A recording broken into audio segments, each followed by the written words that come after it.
Welcome to the Condor DM show and Louie. It's not the Condor DM show and Louie show. It's the Condor DM show. But here's Louie, little view of Louie being cute, looking around, trying to figure himself out.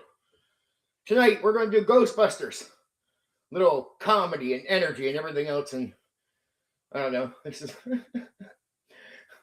my little Slimer. My little Slimer right here. Oh, okay. I'll let you down. I get it.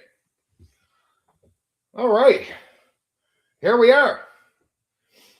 Figure I'd let Louie have a little, well, you say a little hi to Louie at the start there. And for later viewers, they will get to open up with Louie on the screen.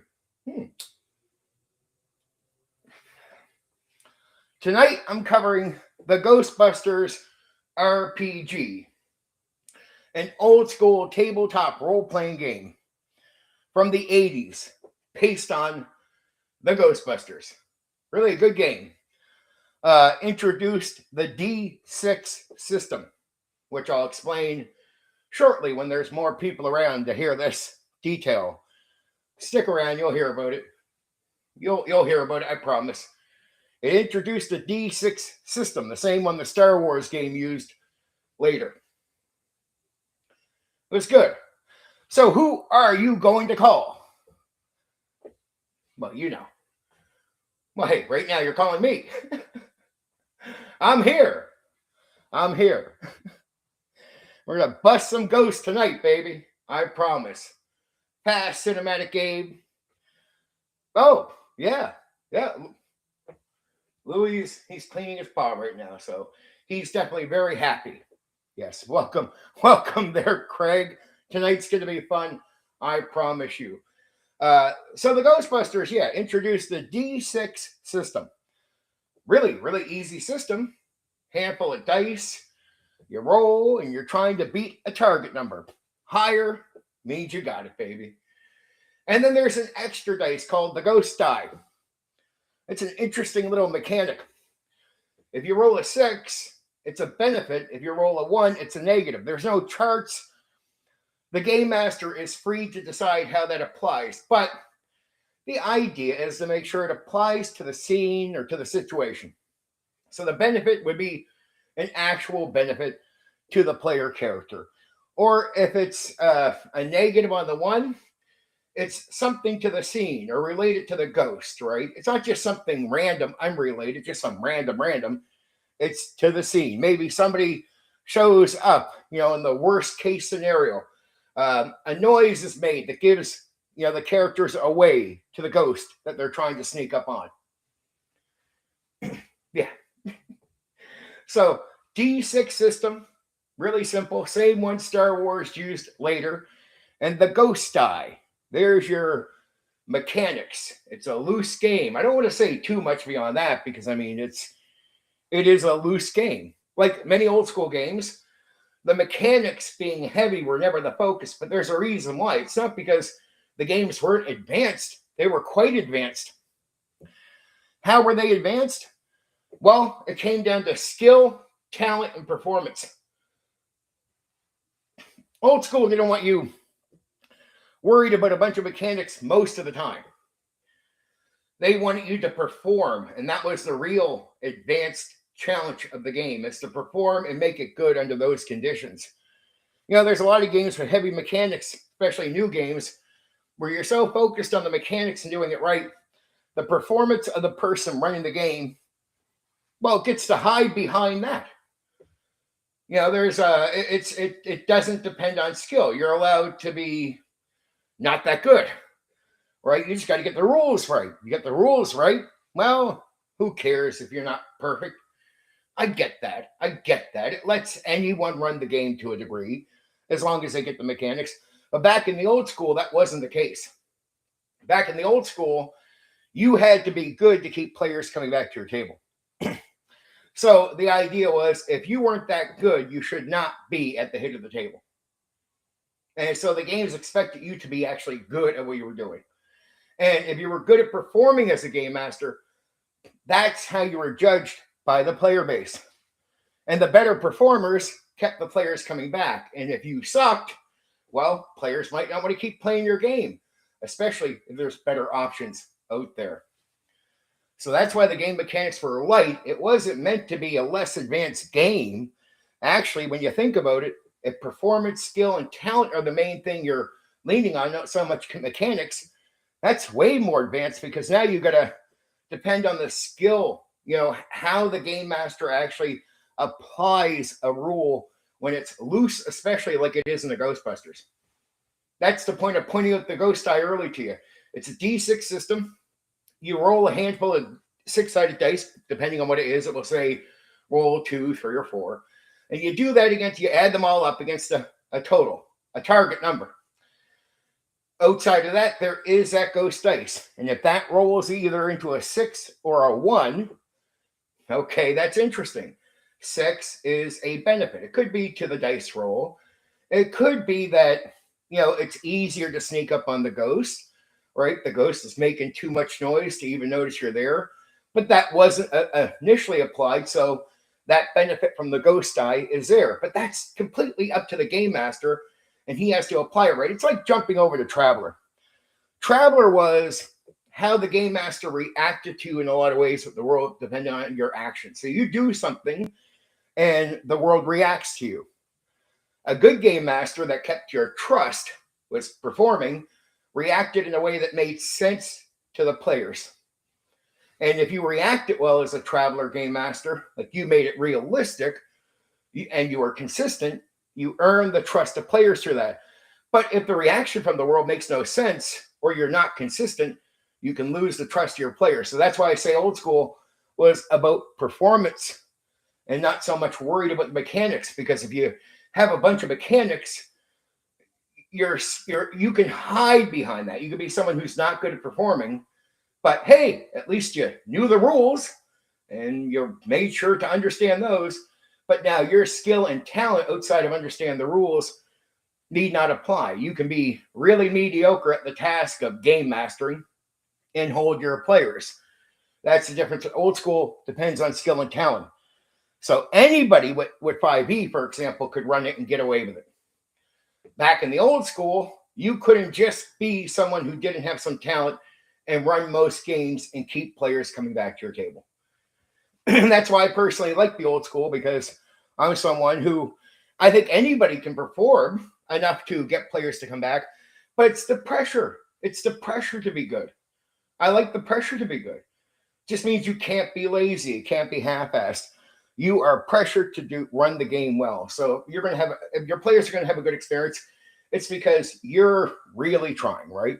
And if you're not putting that effort in, it's going to come back to haunt you.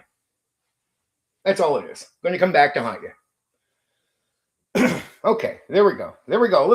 Little talk yap up front. Reminder. So there you go. And still, I've been talking about the sandbox lately, about building things off of the sandbox as a game master, from adventures to worlds. It's just reminding people that from the sandbox can be a very basic starting point, usually a city or a town or something like that. And you start off with some basic town or city. You don't even need a setting. You can build the setting from the town or city. A sandbox is, you get some basic ideas to say, maybe you'll have a name of the place, a name of the town, a name of some of the things inside. You'll put some things in there that the characters could encounter. You don't even have to give it all detail.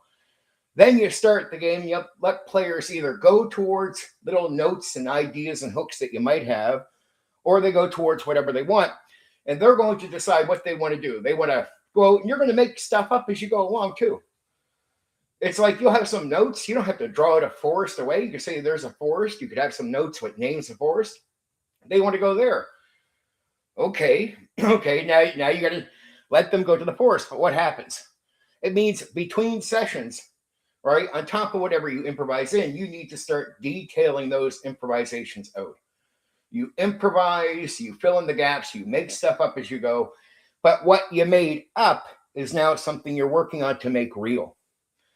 And you'll take them to a forest. Well, you made some more stuff up about the forest between the sessions. Okay, now they adventure into the forest. Okay, you have them encounter things, ideas, and whatever happens in there, and whatever else you make up, that starts establishing more to the forest. And then you'll put some more details between sessions, more details about the forest, maybe to amount. But through gameplay, the idea is you start developing a setting around the city. And you can keep expanding, writing out bigger ideas, adding on. So you start with notes and idea, you start putting stuff in, and then you start expanding. On adventures, you're pretty much doing the exact same thing. You're going to build towards what the player characters are doing. So you're not just building a setting, you're also building an adventure. And you don't have to start off with hooks, but plots overall. What you do is look at what the players are doing, and you get inspired by just connecting things. You'll make it up as you go. Like, okay, I'll have this hook here, hit this hook, this group, have a conflict with this group, because you made that up and part of your notes, and you mix all that together. And at one point, you can start saying, because plots are like a bigger picture. You know what? Maybe I'll have this guy over here be corrupted. Okay. And he'll be hooked to that group I had over here. Yeah, I could make them corrupt. You never had that idea originally. But it's developing through your inspiration, through your ideas, what players are doing. And that's how the old school built up a setting like Greyhawk.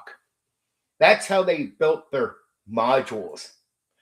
Now, in some cases, there is some laziness later where you could probably accuse them of doing less playtesting. Because what's playtesting?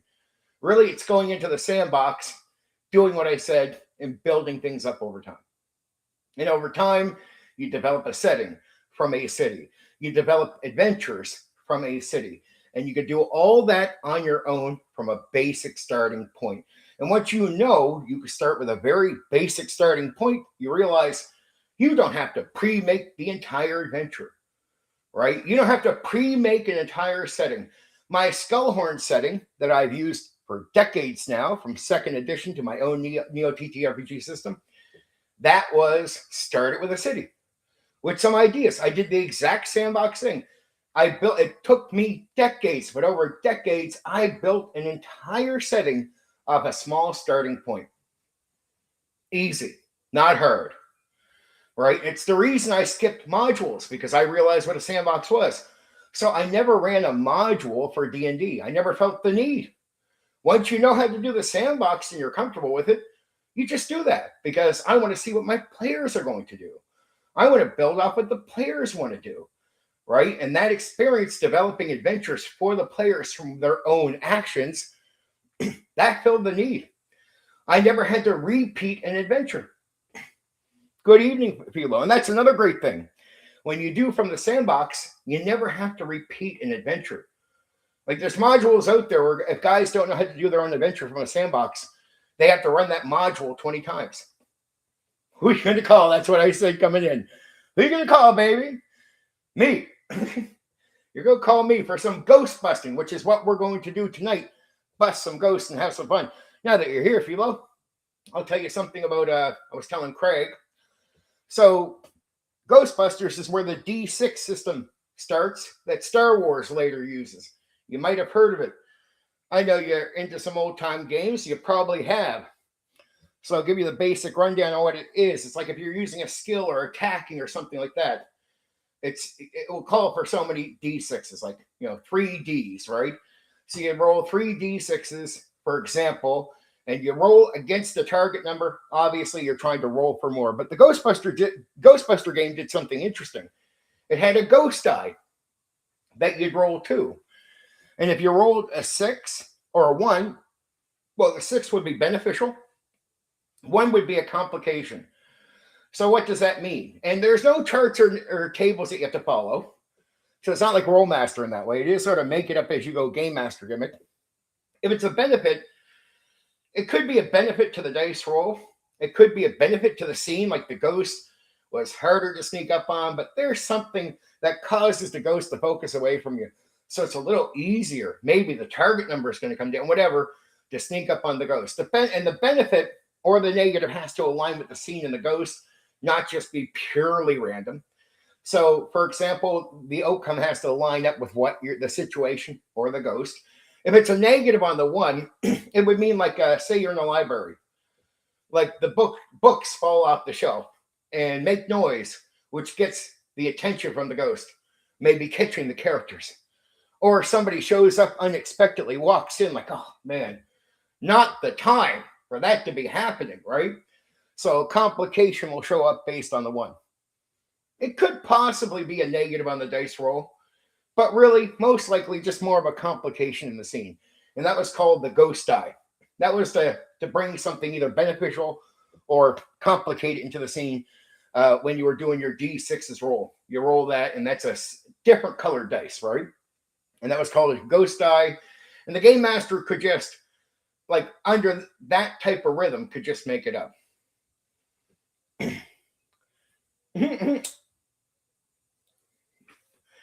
The start early, my Joe Rogan early stuff, like a smoke. It's just basically when I can. That's what it comes down to.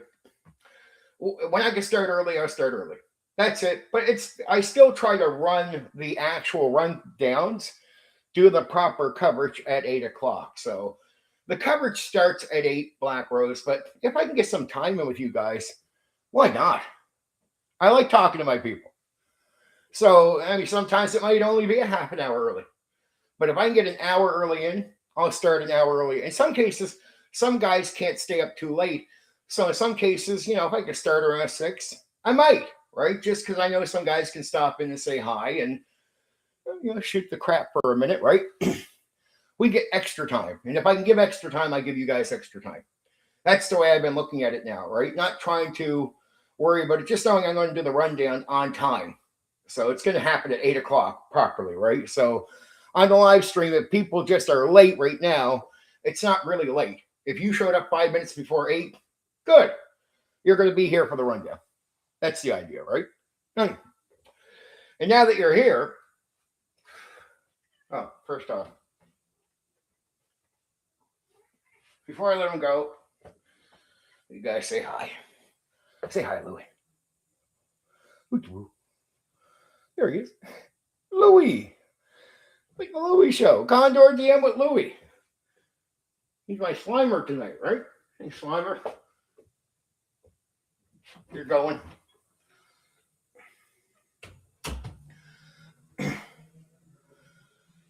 No, dope. We have some great people. And I like getting here and talking with folks and doing all that good stuff. Like, here, I'll give you the rundown of the D6 because you probably heard the end of it, Black Rose, there. So Ghostbusters starts the D6 system that you hear that Star Wars uses later. And it's typical. It's easy. Depending on the skill or maybe you're in combat, the attack. It's whatever number of D6s it allows you to have. It could be 3, 4. You roll your total against the target number. Get higher, you succeed. Now, in Ghostbusters, it has an interesting extra D6 called the Ghost Die. If you roll a 6 or a 1, one of two things, or something can happen. On a 6, it's a benefit to the scene or against the ghost or to your dice roll. Or on the 1, it's a negative, possibly to the dice roll, but it could just be a complication to the scene. Now, there's no charts or table, so it's up to the game master, and they need to align these things not to be random, but to the actual scene of the ghost. So don't just be too random. Make sure it's related to the scene of the ghost. Like a benefit could be a noise made not by you, but a noise that gets the ghost's attention away from you. Maybe a ghost that was harder to sneak up on. And now it's a little easier for you to sneak up on that ghost. It's a benefit. Or to a dice roll. You're trying an action. Well, guess what? I'm going to give you a benefit to that, right? Good. Okay. Maybe there's a tie. You roll the target number and you're just on the edge of it. And I'm like, you know what? I'm going to make sure you do that and kick some ass. Ghost die went your way. You rolled a 6, right? If you roll a 1, it's just like I could make, like if you're in a library was the example I gave, the philo, which is books could fall down right beside you and the noise gets the ghost to turn around. He sees you. Well, there goes your sneaking up. Or somebody walks in the room. Hey, what's up, guys? Like, fuck off, man. We're trying to. Yeah, all right. There's the ghost looking at us. We're fucked. We got to deal with it. And it's meant to be fast action. I don't want to say too much because most of it goes in the rundown, but it's like you're in the midst of sort of like running a business, trying to catch ghosts. The ghosts have a variety of different personalities, and you need to apply that. And so it's a lot more of a loose game than a lot of old school games. Like it's way more loose. And it's meant to, you got structure. There is structure. And so it doesn't get crazy.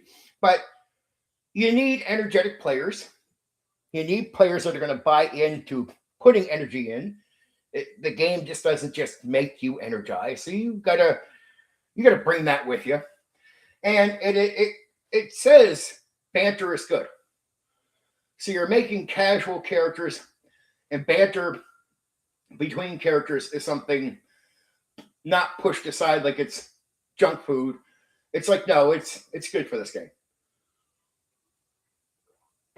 So you tell players from the get-go they can sort of mess about. But you got to understand, you can't turn the game itself overall into a clown show. It's so be funny, but there is a bit of seriousness and structure to the game. There you go. There you go. Right? Maybe that's who we're going to call Bankman. Now, I just sort of gave you the rundown on some aspects of the game. I mean, it's Ghostbusters, guys. What don't people already know? Am I outside of telling you about the D6 system? There's nothing I told you that isn't obvious about Ghostbusters. So, I mean, I can't see anybody showing up here going, yeah, I've never heard of the Ghostbusters. Please. And if you've lived under a rock and you're here going, what's the Ghostbusters? I'm like, really? Really? Or Bill.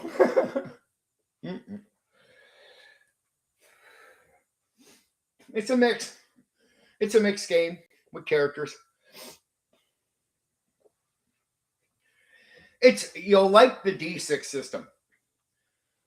With the Star Wars game, with the D6 system, it's meant to be easy. Like really easy. And it is.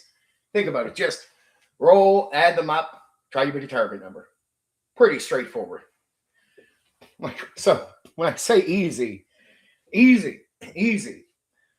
I like the Ghostbusters because it is based on talent of the game master. I like that. I like when the rules cover what you need them to cover, like the dice system.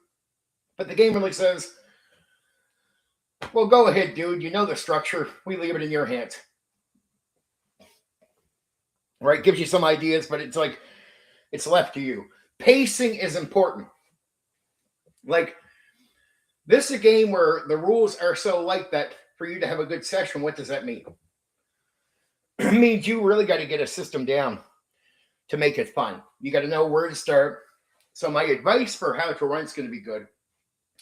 Where how you start a session, the pacing, what that means, and the game itself drills in on pacing being extremely important to the game. And it is. So you don't come to a game like this like we did Top Secret last night. Top Secret is about planning, where Ghostbusters is more about, it's way less about planning. Actually, the game doesn't require planning in that way. It's more about how players deal with this stuff on the spot. So since you don't know what complications are coming, it's more about how you deal with it during the moment rather than how you planned it out before you got there. Seeing Ghostbusters in '84 was the best cinematic experience of my life. I loved it. The entire audience sang along with the theme tune. The theme, one of the best things ever. I remember I started watching the cartoon going to school, and that was, I didn't even care what the episode was about. You just knew at a certain point, that music was going to start up. And when it started up, it was hot. It's like, okay. It was so good. It reminds you of the way they use some music in animes later, too. where it's okay when the music starts up, the art's going to get a little faster. The action is about to happen. The fun part is here, baby. The heroic moment is here. They were joking beforehand. Now they're going to dive off the thing. Now the characters are going to be brave. Now they're going to make the courageous attempt. Now the excitement's going to happen. When that music hit in that Ghostbusters cartoon, you knew it right away what was coming. I felt they should have did a little bit more of that in the movies, but I still love the song anyway. Still love the song. I love part 2. You know what? I did not like the later stuff. Like I have nothing against the Czech one. Honestly, it just wasn't my style. The kids one recently, no, because they don't do that. It's not light. It's too serious. It's not meant to be serious. Just get off the serious. Be funny. At least when they brought in Venkman into that scene, it was, at least he was still trying to be funny. Yeah, the soundtrack was great. But really, that one song is the fucking hot piece. Everyone knows it. That one song carried that cartoon series, I think, I don't know, like 5 or 6 or whatever amount of seasons. And it never got old. It was like the Power Rangers gimmick. You know what I mean? You always know they're going to do that one thing at the end. You think that's going to get boring. Nope. It's not, baby. It's going to sell every time. So, and I was born 1980, so you guys somebody might be here slightly older than me. But the cartoons were hitting in the late 80s. And it was just like, I'm going to school. I come home for lunch, and that was lunchtime cartoons. And it was always Ghostbusters was my favorite for the lunchtime cartoon. Because I knew, watch it, we hit the music, bang, and I go back to school. And then everyone at school would talk about the fucking Ghostbuster cartoon. Like, you see that? Yeah, I seen that. That's where the guy dove off. And again, it's like the music. Though, you watch anime later, Bleach is one of my favorites. And when the music starts, it's the same gimmick. When the music starts in Bleach, oh, here comes the move, the thing, the action, the brave moment. But in Bleach, they did something like Ghostbusters. They'd be funny, sarcastic. Go watch Bleach. It will blow your mind. It will remind you of Ghostbusters in an ironic way. I had to check if the guy was actually influenced by Ghostbusters. He was, by the cartoon. So that's a real thing with the Bleach thing. And they do comedy, they do casual, and then the music hits, man. And that's an anime where when the music hits, you instantly go into serious.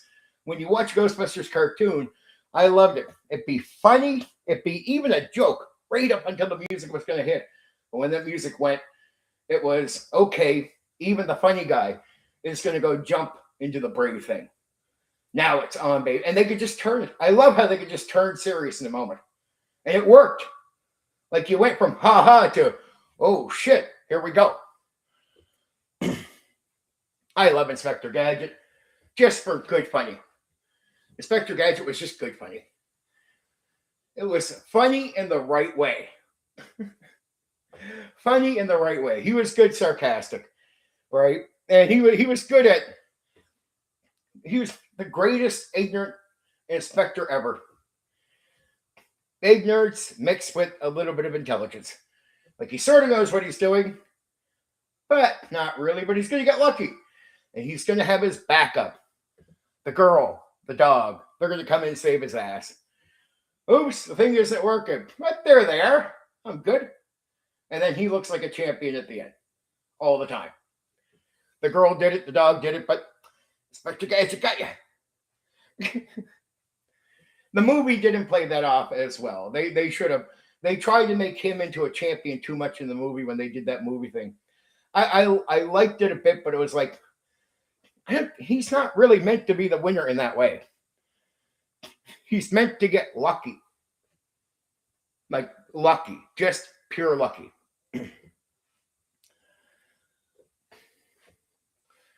Yeah. That was a great time to be youthful. Youthful. I see a poster for the 3 Ninjas movies and the Teenage Mutant Ninja Turtles when I was 12 that came out in movie form. I had a great youth. Great youth. Yeah, you're right, Craig. That's true. But he was just a really lucky guy. If you look at Gadget, lucky, lucky, lucky. A lot of luck. And always, but even the bad guy would act like, ah, oh, fuck, he got me again. Like it wouldn't be acknowledged that he luckily got me again. It's like, no, Inspector Gadget kicks ass. But if you examined it, it was always the girl, the dog, or some weird fucking stupid luck. But it was always luck. It was never straight out Gadget. Gadget was a guy. He's meant to fail, but he doesn't. That's the funny part about his character, I think personally. It's like, here's a guy meant to fail, but he doesn't. Most of the, like you said, that one gadget worked. Most gadgets didn't work. Most of the time, he'd walk over the thing when he shouldn't. He'd miss the thing. It was all like luck of a failure. Just complete failure. And it's this ignorance that made it more funny. Because Inspector Gadget would be just like the bad guy. Like, hey, I got him. Not really, dude, but okay, sure. And everyone would acknowledge Gadget as a great spy. But in reality, he wasn't. He was awful. That's the secret to his character. He sucked, but he got lucky. But he never did it out of malice. He was never like, I'm great out of malice. He was, I'm great out of ignorance. Oh, I gotta say this. Steve Martin, Pink Panther was fucking brilliant. I love the Steve Martin movies with him as that character. I actually thought it was good. I like the Pink Panther, but the movies did better than they should have. Steve Martin was so right for the character. So fucking right for the character. If you remember the movies, right? I remember the cartoon, but the movies to me was, it was kick-ass. I love Steve Martin in those movies, the ones related to Pink Panther. I think that's, yeah. Again, all these sort of sarcastic characters. Gadget, Pink Panther, getting lucky, stumbling into it, people taking him more serious than they should. It's like, hey, it's like, he's not that character, but sure, you think he is. I like that. And that was good for funny. The sarcasm, the whole ignorance thing made it more funny. No, I'll give it to the Steve Martin's character or the Pink Panther overall. There was a slight bit more credibility than Inspector Gadget. Inspector Gadget truly was your guy running into a wall failure. Completely, just about. At least Panther had some skill. Some. Yeah, great time to be young. But yeah, I mean, it's not a surprise that we get to these topics. We're talking about Ghostbusters, so the timeline just makes sense. I sort of knew if I started talking about this, we'd be talking about a lot of stuff. I was like, yeah, I'm gonna have to plan to probably. I mean, we're not going to talk about Transformers, right? But the funny stuff, because Ghostbusters is funny, meant to be funny, but it's actually a really good game. Dirty Rotten Scammers is one of my favorite comedies. Casting Steve Martin opposite Michael Caine was genius. Steve Martin, I like Michael Caine, but Steve Martin is sometimes he could just be underestimated. Like he was way more powerful for movies. Like almost everything I seen him in when I was young was good. And it's hard to even appreciate him until later when you realize how few people could just do what he did. Like, there's not many great actors that are going to be able to do what he did. Funny. And he was good at separating himself. He was good at playing characters. You'd be like, is it Steve Martin playing Steve Martin? No, he was actually pretty good at, like, it's Steve Martin, but he was good at the slight changes to make the character. That was the genius. Because there's a lot of guys now where that guy's just playing himself in that movie.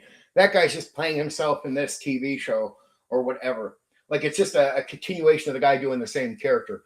Steve Martin knew just genius and slight changes to separate one character from another. So you can say, yeah, he was this character here, or he was this character here. You never felt like, oh, it's just Steve Martin playing himself. And not too many guys can do that, given how recognizable he was. If you really think about the genius of that, you're always seeing Steve Martin. He's always going to be, he brings some of what you expect to a role, but he was good at separating characters. Where you felt he was the father in the Parenthood thing, right? You felt he was the Pink Panther or Inspector in that actual movie. He was good at doing that stuff. Where a lot of guys aren't. A lot of guys just, that's just the guy playing himself again in the TV show. Or that guy is playing himself again in the movie. Like Robin Williams had a bit of that problem. Or sometimes, I mean, he was good at characters, don't get it wrong. I mean, we know he did some great characters. But it would get to the point where sometimes it'd be Robin Williams in that movie. Robin Williams in that movie. Steve Martin was good at just slight changes enough for you to not just think Steve Martin same all the time. Very genius actor in that way. So, and I love Michael Caine too. But Michael Caine, a little too dry for me sometimes. So like you said, Craig, the genius of putting him with Steve Martin could bring some really great stuff out of people. Really great stuff. Like, I don't mind John Candy's Uncle Buck, but John Candy with guys like Steve Martin, genius. Because Steve Martin could just, he can get something out of you. He can get something out of you good. Really good. Oh, we're showing off our age, but I am old school. So shouldn't be surprising to people. It's not like we're going to talk about like the late 90s here in that way. Old school means older, but not too old.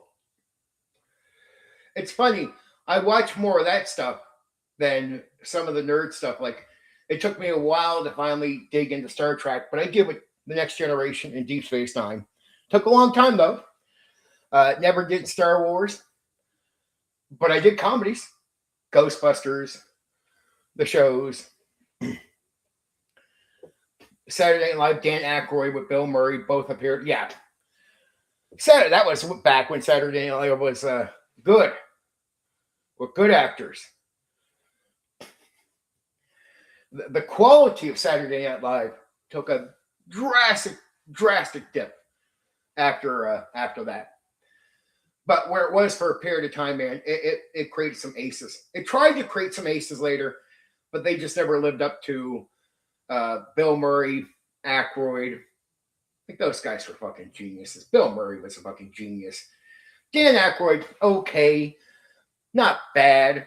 But Dan was another guy who was good, but you had to put him with the right people. Like Kane could be okay, good, much better when you put him with the right people. See, some guys need guys to get something out of them, where Steve Martin, for example, could just be Steve Martin by himself. And you laugh. I mean, that was Eddie Murphy days, too. Eddie Murphy did some good stuff. Not bad. Not bad. The Beverly Hills Cop stuff was pretty good. Not bad. Not genius, but not bad. Yeah. His comedies were okay. They weren't my favorites. I still go back to Richard Pryor. I got to hear that when I was young. Richard Pryor was funny. Like real funny. Like real funny. Like, geez. Like, even though he was, his comedy specials were out before I was even born. When I finally got to listen to them, I was like, I'm like laughing to tears because that guy was funny. Eddie Murphy, I just didn't like a lot of his stand-up. Most of it didn't hit with me. I was like, okay. But some of his movies did. His comedy specials never hit with me. I never found him funny in that way. Richard Pryor actually made me laugh. Yep. John Belushi.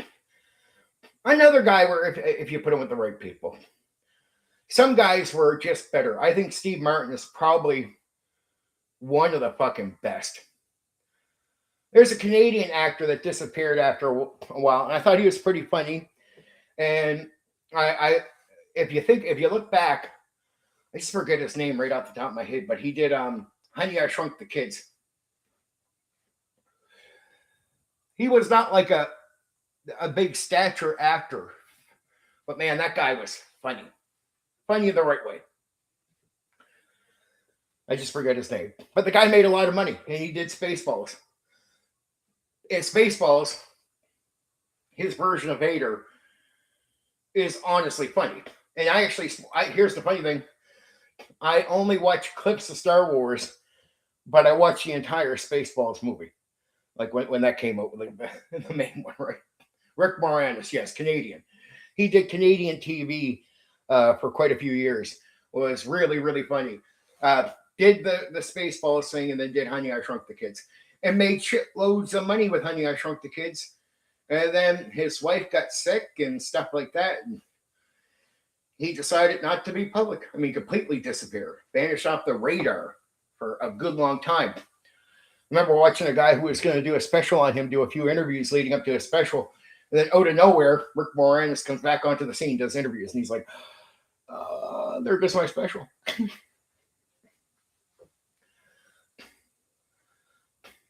Yeah, I hear, but it's from today's stuff. So lame. Today's stuff is just the quality compared to then.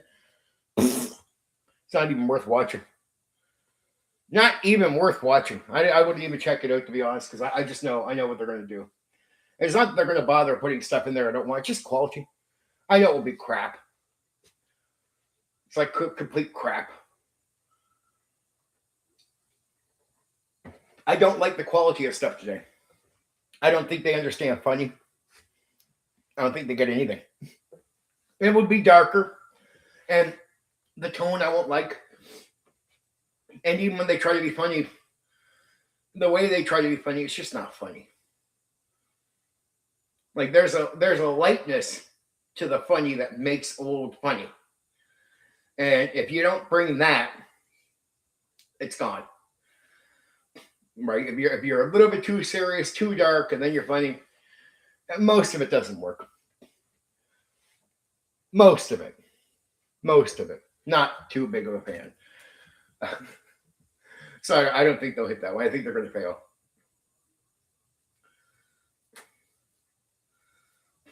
No, Craig, I really haven't. It sounds somewhat familiar.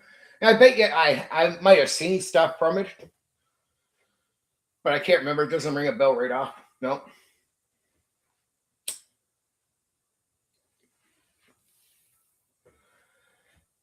It's like there's the Benny Hill show.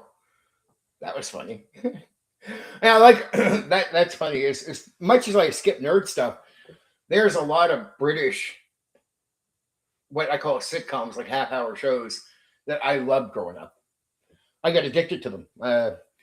We had a certain channel in Canada where there'd be like fucking 8 of them on every second night with all these British, like outrageous comedy stuff. And it was laugh your ass off stuff.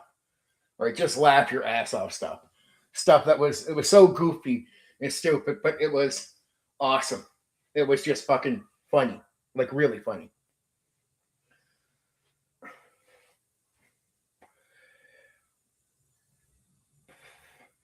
As far as albums or audio, I don't like the later Adam Sandler stuff. But when Adam Sandler, I think it was around the time he was doing Saturday Night Live, he brought out some albums, you would say like comedy albums. And he did like music and everything for it. Now, some of the music ended up on Saturday Night Live later, but he originally did it on this album stuff. And I got to say, I don't care what you think of the later Adam Sandler movies and that. You could put that aside. I don't care for them either. But the albums he brought out, I just remember there was a certain portion of my life where I listened to them quite often.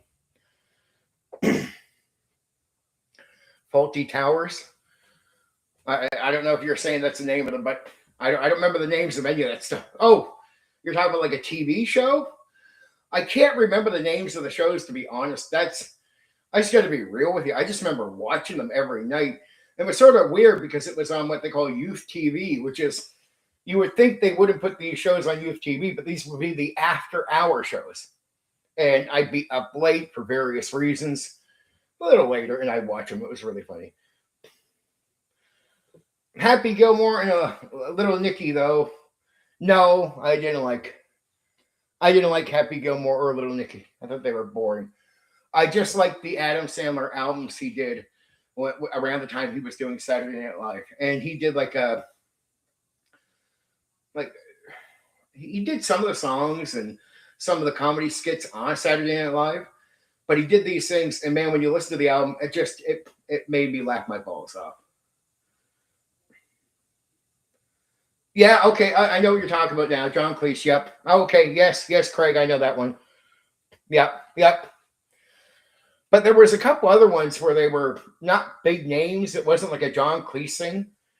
These were like guys that don't have major names in some like Hollywood industry. Like they're not known in that way. But I remember it's like the shows would be gross almost, like, and stupid.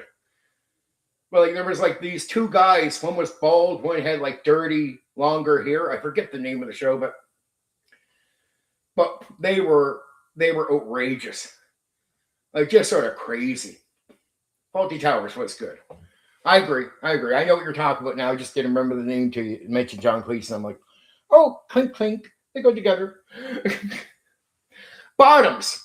Bottoms is the show I'm talking about. That's right. Bottoms. If you ever seen Bottoms, I think it's called Bottoms. Or Bottom, whatever. But it was a bald-headed guy with glasses. And then this dirty, straggly hair guy, right? And man, it was a British show, but they would just do like they do gross stuff and crazy stuff and like action stuff where, and I say action like they like the guy with scraggly hair would like fall through a table. Like they were just outrageous in their stuff. Outrageous. Yeah. Great show. I loved it. I absolutely loved that show. I was quite addicted to that one. That was a good one. Just gotta say, for comedy. We're almost there. Just making sure I'm taking notes in my head from what I'm going to say. But yes, Bottom was a good show. It was just crazy. It was like dirty all the time. Like they do dirty stuff on the show, like stuff that was you'd almost consider gross. Like gross stuff, like stick their fingers and stuff, and it's like even the way they eat stuff, I'd be like, but then the way they would do it would be funny, but some of it would be gross. And the gross theme was quite consistent. Almost like every episode, there'd be like one moment or two where they're going to do something where it's like, yuck. But the rest of it's good and funny. Yuck and funny. I didn't mind Rig Dwarf. Rig Dwarf was an up and down show for me. I thought most of the time it was pretty funny. Most of it was dry British humor. Some of it, which Craig would understand, and some of that could hit with me sometimes, depending on what was said. Some of it was like, okay, all right, fair enough. Like, it's not bad. And you're like, all right. And then there'd be moments where I laugh, get a good laugh out of me. But it was up and down. So a lot of people are fond memories of Red Dwarf. I'm like, it's not bad. It's not like my favorite show. But I get it. And I don't know what they did with the new stuff. I heard they did new Red Dwarf. It was like, well, it's the BBC and they were doing stupid TV at that time. So I was like, yeah, fuck that. I'm not checking it out. I don't care. And I just don't watch TV. So as they're bringing stuff out, like nowadays, I barely watch anything. Like for years, I haven't really watched anything.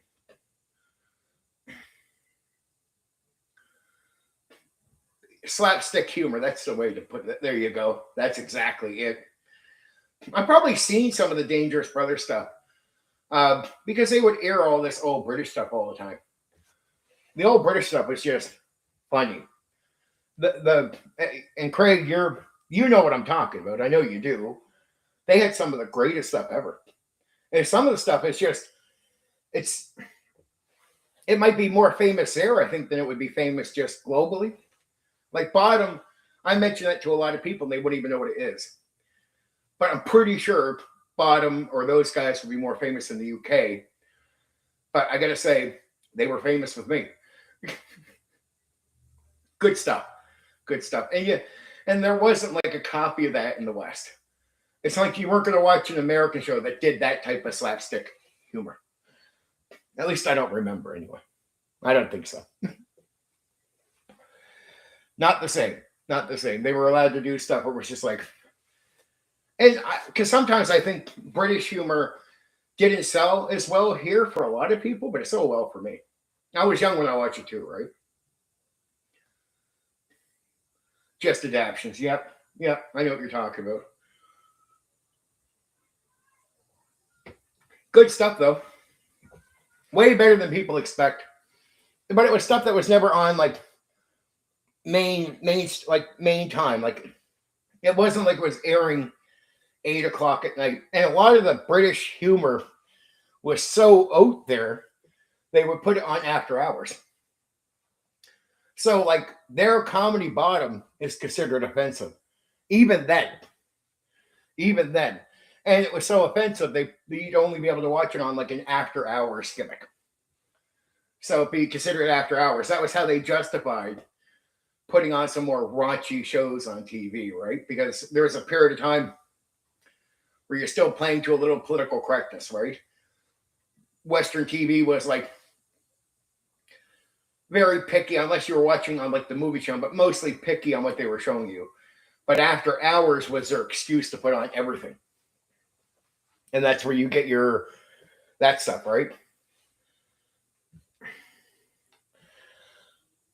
I probably watch it. I just don't remember the name. Like some of the stuff I watch, I don't remember the names of stuff. So I probably did see the League of Gentlemen. I'm just probably being stupid right now about the whole thing.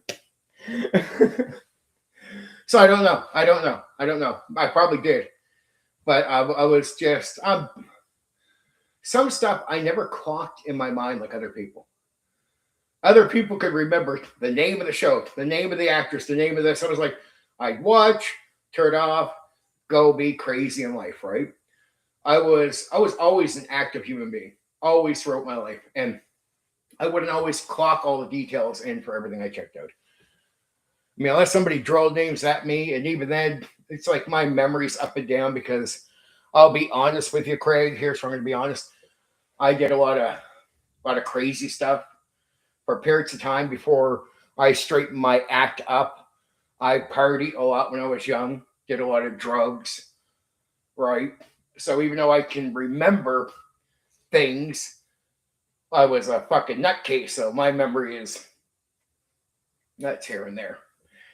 It's like, and that's the worst thing about some conversations. I'll hear guys, nerds in the hobby get on a panel, they're talking about certain things with Star Trek, and I'm like, yeah. Could I remember half the stuff the way they were remembering it? No, not a chance. Not a chance. I'd be dead weight in some of those nerd conversations outside of tabletop role. In tabletop role-playing games, I get it. I can remember stuff. That stuff I drilled into my mind. That's why I can have those deep conversations. But if you take me out of that and go into like TV land, man, like just I'm lucky I remember the name of the show. Bottom. Because I mean I sometimes remember it, sometimes I don't when I talk about these things, right? Or unless it was like obvious like Ghostbusters or TMNT, the Teenage Mutant Ninja Turtles. I can remember that stuff, but when I get to more vague stuff, I can just remember sitting through the stuff, and I had the memory of going through British comedies. Could I remember every name of the actors? No, I could tell you. That's what I was telling you. There was a bald guy and a guy with straggly hair. If you said, what's the name of this? I'd be like, I mean, I didn't clock that shit. I just fucking watch and laugh. And I just remember watching it often. Turning it on, there it is. Oh, yeah, After Hours. There's that fucking show. Get home drunk or on drugs. High out of my fucking mind when I'm like a fucking teenager.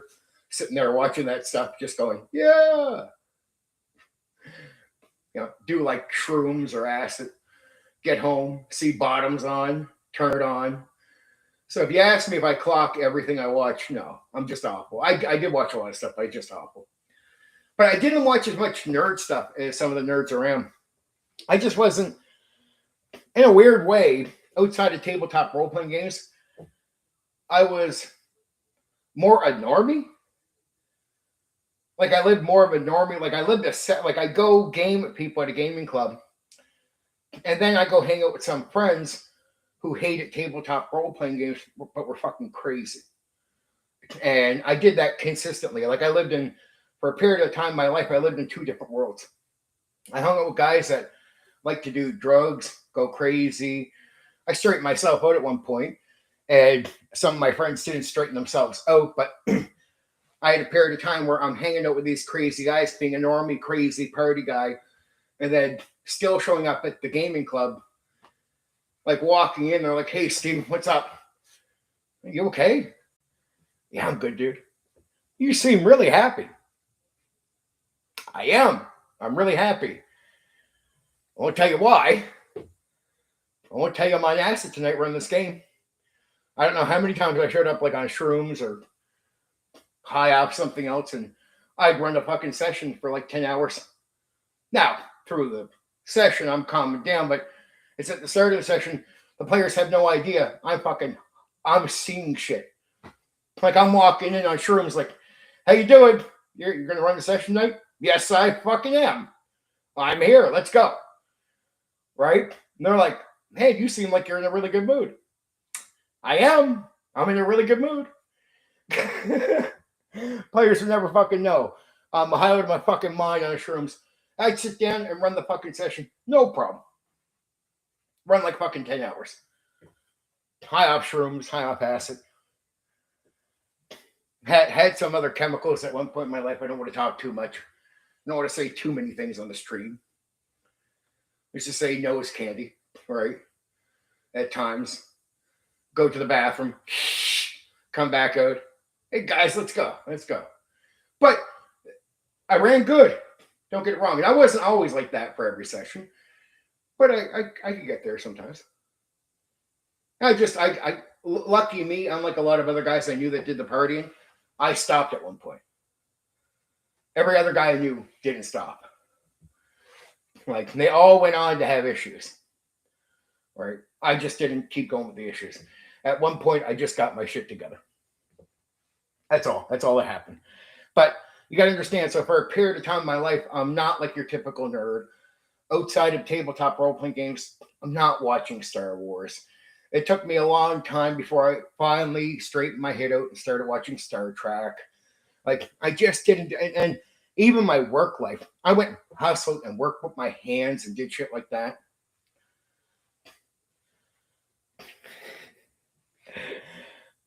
Did I know the names of all the fucking shit I was doing? No, they didn't use names like that. Honestly, I was a teenager, just get them off certain friends, do them. You say, well, what was the name of that one? They had all kinds of different names for them. Different names all the time. The acid was always like little... I never did the pill form, but I did the paper blotter stuff. So they were quite popular when I was a teen. The papers with the little images on them. So you got like cartoon, like Pink Panther, acid.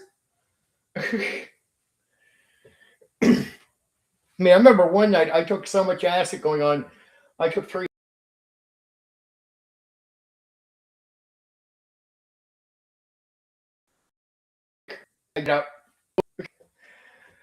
I hope my connection is still good.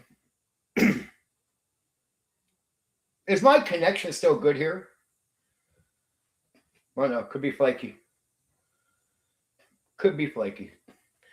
Let me refresh. Give me a second, guys, if you hear me.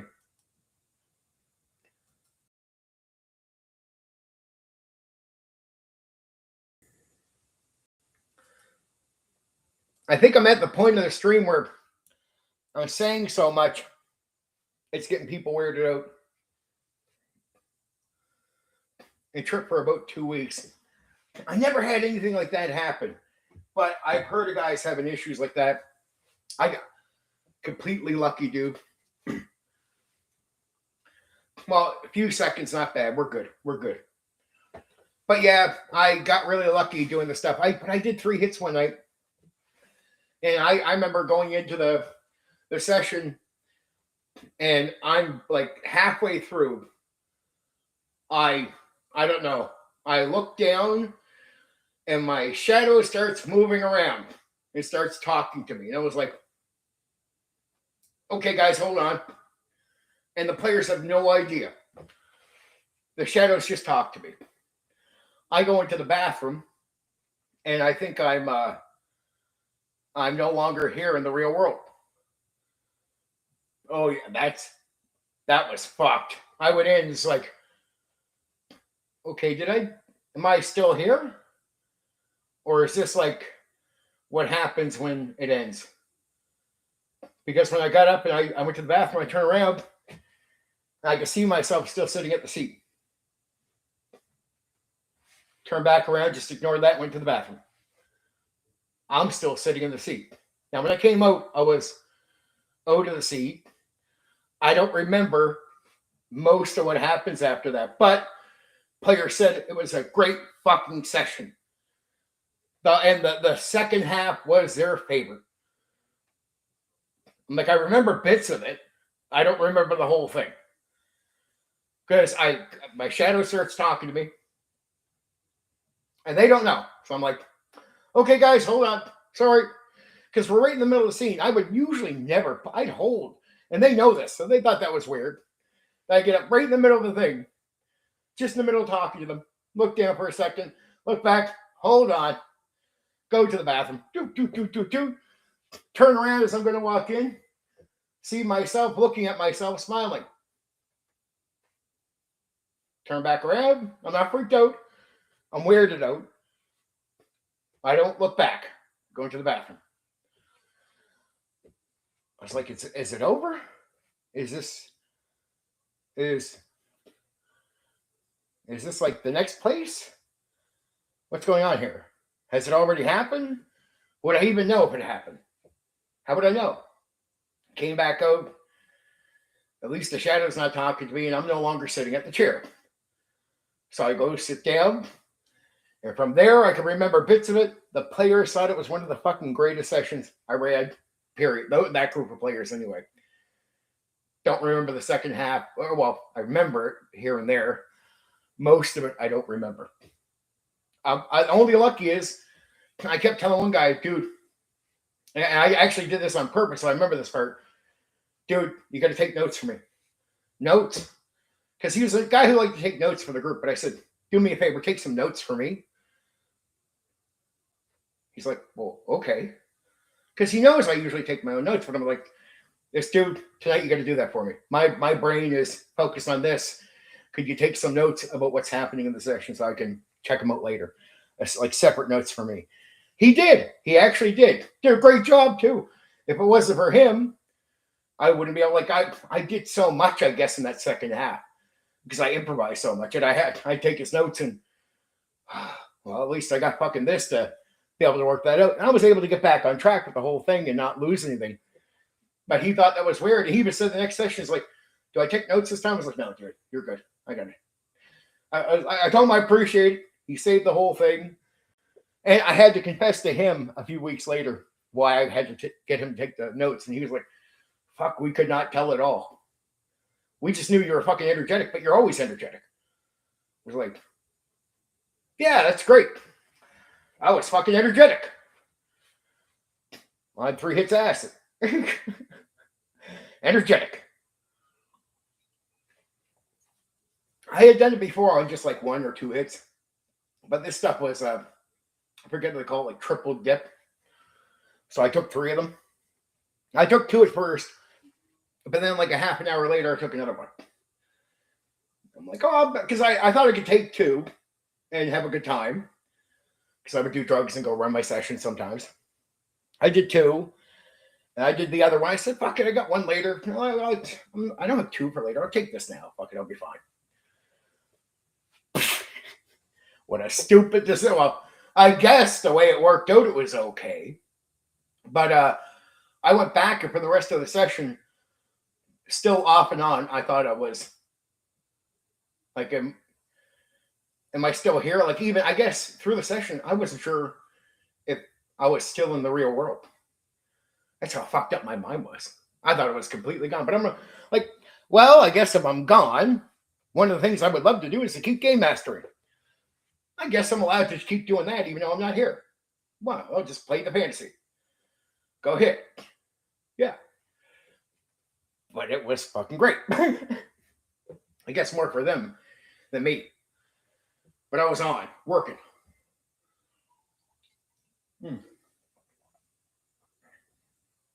I do that.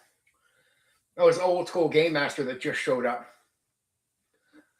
Like, I could feel like death, and I'd still show it to the table. And like, I come in, like, people can see it sometimes, like, not on the drugs, but just coming in like, man, you look pretty ill. Yeah, I'll be good in 15 minutes. Don't worry about it. Like, you sure? Yeah, I'll be fine. Don't worry about it. And I'd be good. I'd always be good. Fuck burnout. I'd be good. Give me 10 minutes. I'll be good. Famous for its wild shrooms. I don't know. Half the time, I mean, I got up guys I knew. Mr. Wall. I won't say his full name here. But some guys I knew, well, obviously I don't want to say his full name here. Guys I knew that would they would have already tried it before they give me any. So I'd be like, okay, it's good, right? Yeah. And I was young. I mean, probably stupid to trust them, but it happened, right? I can't rewind time and change what happened. I'd hallucinate during some sessions, but I got comfortable with it. Like, I always knew to tell myself, it's just the drugs. So it never freaked me out. That's the one time where it's just the drugs wasn't working. Like, I never even thought of it that way. But usually on acid or on the shrooms, I would just remind myself, no matter what happens, it's just the drugs. I remember seeing faces change at the table.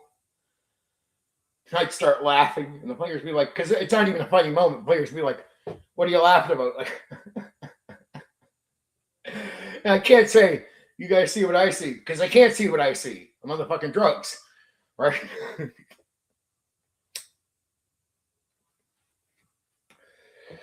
All right, let me have one more of these. It'll be a few minutes after 8, and I'll start. Because once I start, I take a time out on these. Sorry for the chain smoking, but I'm yapping to you guys. It happens. I work enough in life, I don't chain smoke, but when I shoot the shit, I chain smoke. Sorry, it happens. It happens quite often when I shoot the shit with people. I chain smoke. Sometimes. Especially if I'm talking about certain topics. But it's like, I'm going to be a little boring if I try talking about certain details about shows I don't remember. So, telling you about the highs is pretty good.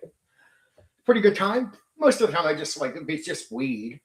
Most of the time, I'm just smoking marijuana when I run sessions. But yeah, there's quite a few sessions where I did the shrooms and acid.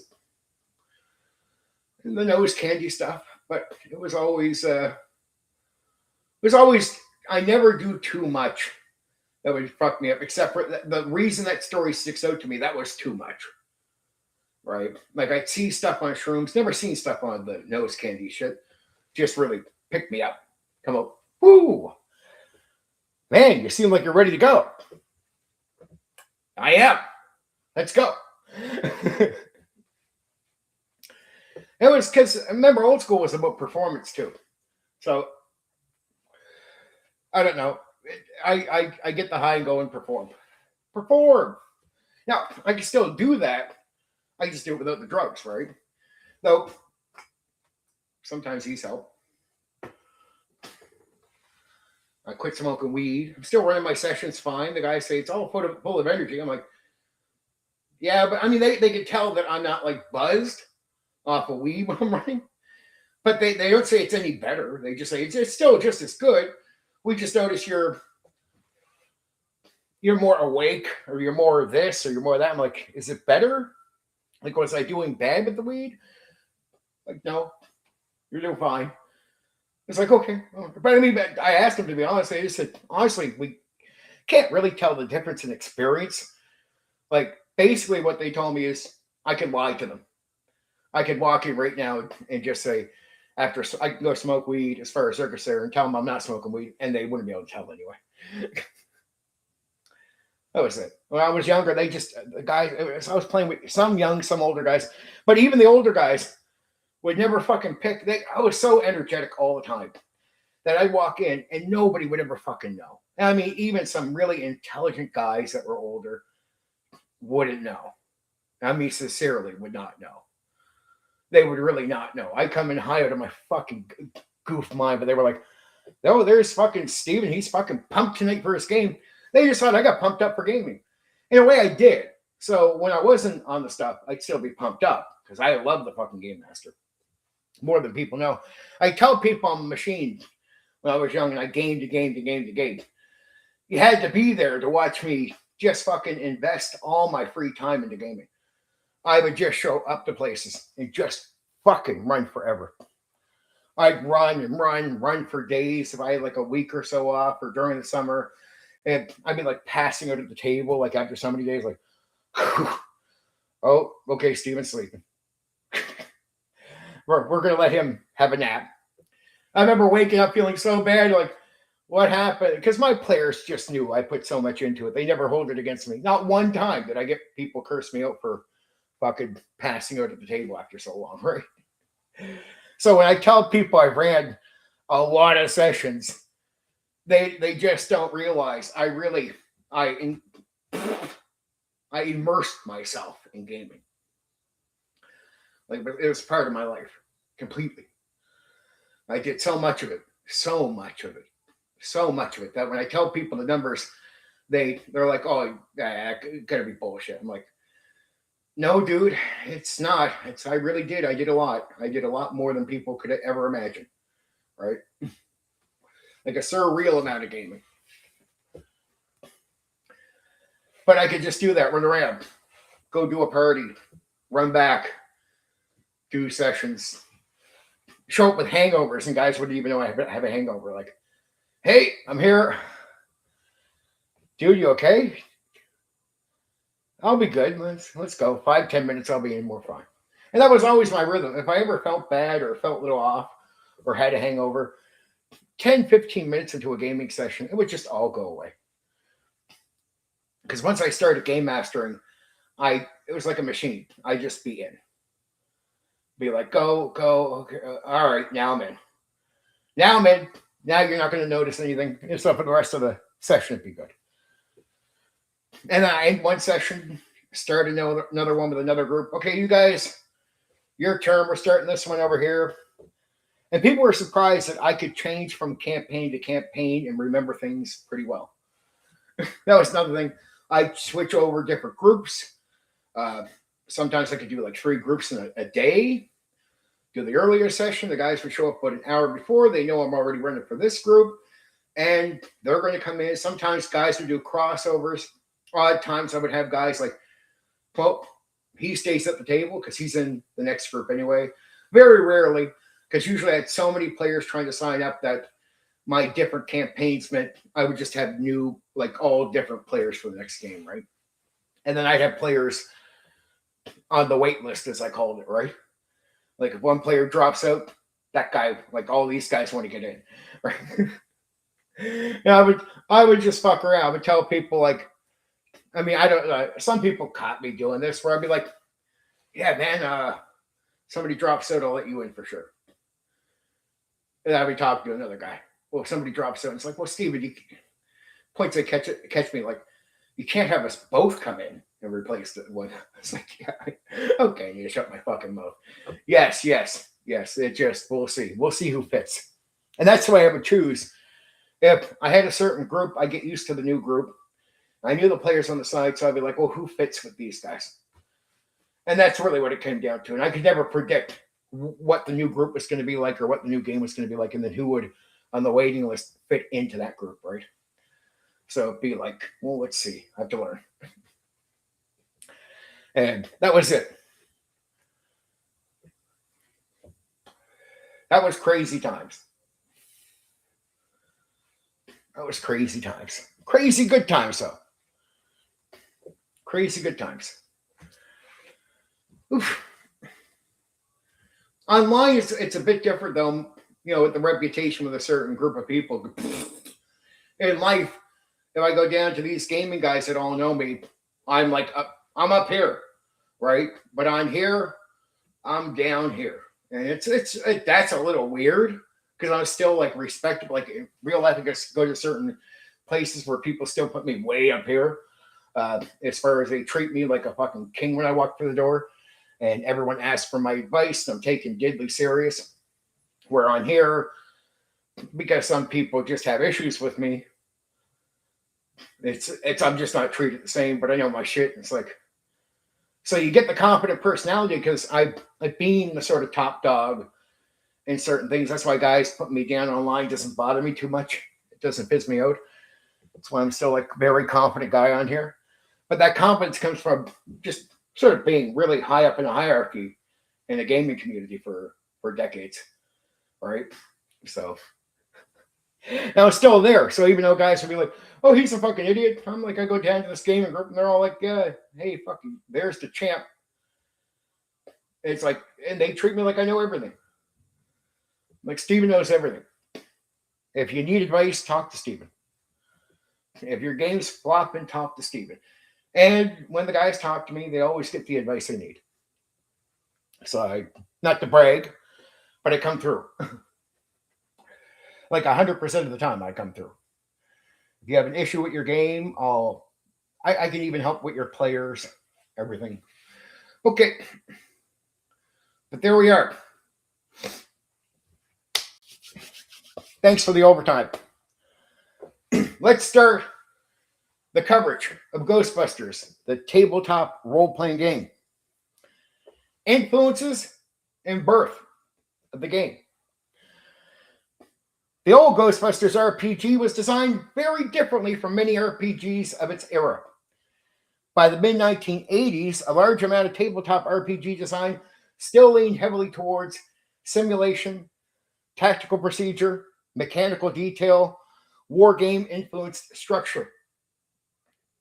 Ghostbusters pushed in a different direction. Instead of mainly asking, how do we realistically simulate ghost hunting? Because that's not what this was. The game focused heavily on how do we make the table feel like the movie? That became one of the most important parts of this game historically. The focus was pacing, personality, comedy, cinematic chaos, fast scenes, entertaining failures, rather than strict realism.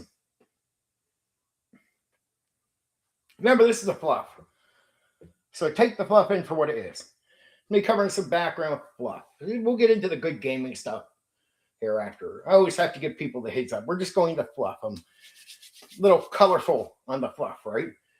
The movie was the foundation. The RPG was based directly on the hugely successful 1984 Ghostbusters film. But the important thing, the RPG actually understood the movie's identity extremely well. Ghostbusters was not pure horror, military monster hunting, serious occult investigation. It was workplace comedy, supernatural disaster response, sarcastic humor, weird science, blue-collar ghost hunting, chaotic teamwork. The RPG leaned directly into those elements. Players were meant to feel like unfunded professionals barely keeping operations together while dealing with paranormal disasters. The tonal understanding is one of the biggest reasons the game became respected. It was a game that got it right. Got it for what it was looking to do. Like, it's trying to recreate this. It did. It did, especially with the right people, right? It gave you the looseness to actually If you had the talent and skill, you could pull this off. That's the great thing about the game. It doesn't mean everyone does, but it gives, without putting chains on you, it gives the person, if they have it, that type of person is able to pull it off, right? West End Games was experimenting with faster play. The game was published by West End Games in 1986. Historically, that matters. At a time when many RPGs were becoming mechanically dense, chart-heavy, Rollmaster, increasingly procedural, Ghostbusters intentionally aimed for accessibility, fast pacing, easy learning, quick scene resolution, improvisation, a lot of improvisation, convention-friendly play. This was a major design shift for the era. Really was. The game was intentionally designed so groups could learn quickly, start fast, play with minimal setup, focus on entertaining situations. That was not the standard expectation for RPGs in the mid-1980s. It was ahead of its time. Chaosium design influence matters. One important historical point here, the designers were heavily connected to Chaosium. The game was designed by Craig Stafford, Sandy Peterson, Lynn Willis. Yeah, you can find, I think Sandy is quite well known on X, on social media on X. I think he's there. You can find him there. Does a lot of posts, probably would even interact with you if you respond to him. These designers already had experience with games like Ruin Quest, Call of Cthulhu, which emphasized skill-based play, flexible role play, genre immersion, non-D&D design approaches. Ghostbusters built on some of those ideas, but pushed them further towards cinematic pacing, comedy, accessibility, fast action, resolution. That design lineage matters. Historically, I would add. I should have wrote historically in the first place. It's a minor boo-boo. Usually get the fluff right here. Sorry about that, guys. The game was built around cinematic play. One of the most important things about Ghostbusters, the game was intentionally built around cinematic pacing, meaning the mechanics were designed to support quick action, escalating chaos, personality-driven scenes, dramatic failures, comedy timing, more than tactical realism, strict simulation, heavy operational detail. This was a major contrast to many RPGs of the period. The game wanted sessions to feel like a Ghostbusters movie unfolding at the table. That philosophy became extremely influential later. I should have said again, in RPG history. Usually get these fluff lines right. It'd sound better if I would have added that, right? Right? The D6 system began here. Historically, this is one of the game's biggest contributions. Ghostbusters introduced the foundation of the D6 dice pool system, later refined in Star Wars, the role-playing game. The core idea, players rolled multiple six-sided dice based on character ability and added results together. Compared to many systems of the era, this felt flexible, cinematic, intuitive, easy to understand. I should have wrote intuitive in there and add that myself. The later Star Wars RPG would greatly expand and refine the system, but Ghostbusters laid much of the groundwork. So most of these I usually edit before I start. This one was, I just didn't have the time, so some of the normal fluff words I get to add to most of this. Some of it, most of it's here, some of it, like I should have added historically back there. Some of it's not here, but most of it should be. We should be fine. The game helped loosen RPG design away from heavy simulation. Ghostbusters did not completely abandon traditional RPG structure. The game still had task resolution, character abilities, GM authority. So there is a structure here, is what I'm saying. Just because it's loose, it doesn't mean there's no structure at all. Operational scenarios, success and failure mechanics, but it helped push RPG design away from strict simulation heavy thinking.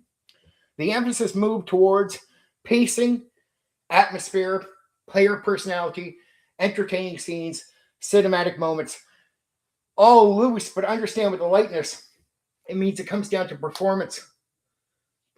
So all this is true if you're performing well, right? Which is an expectation of old gaming. You can already see early traces of cinematic RPG philosophy, lighter mechanical design, narrative-driven pacing inside Ghostbusters.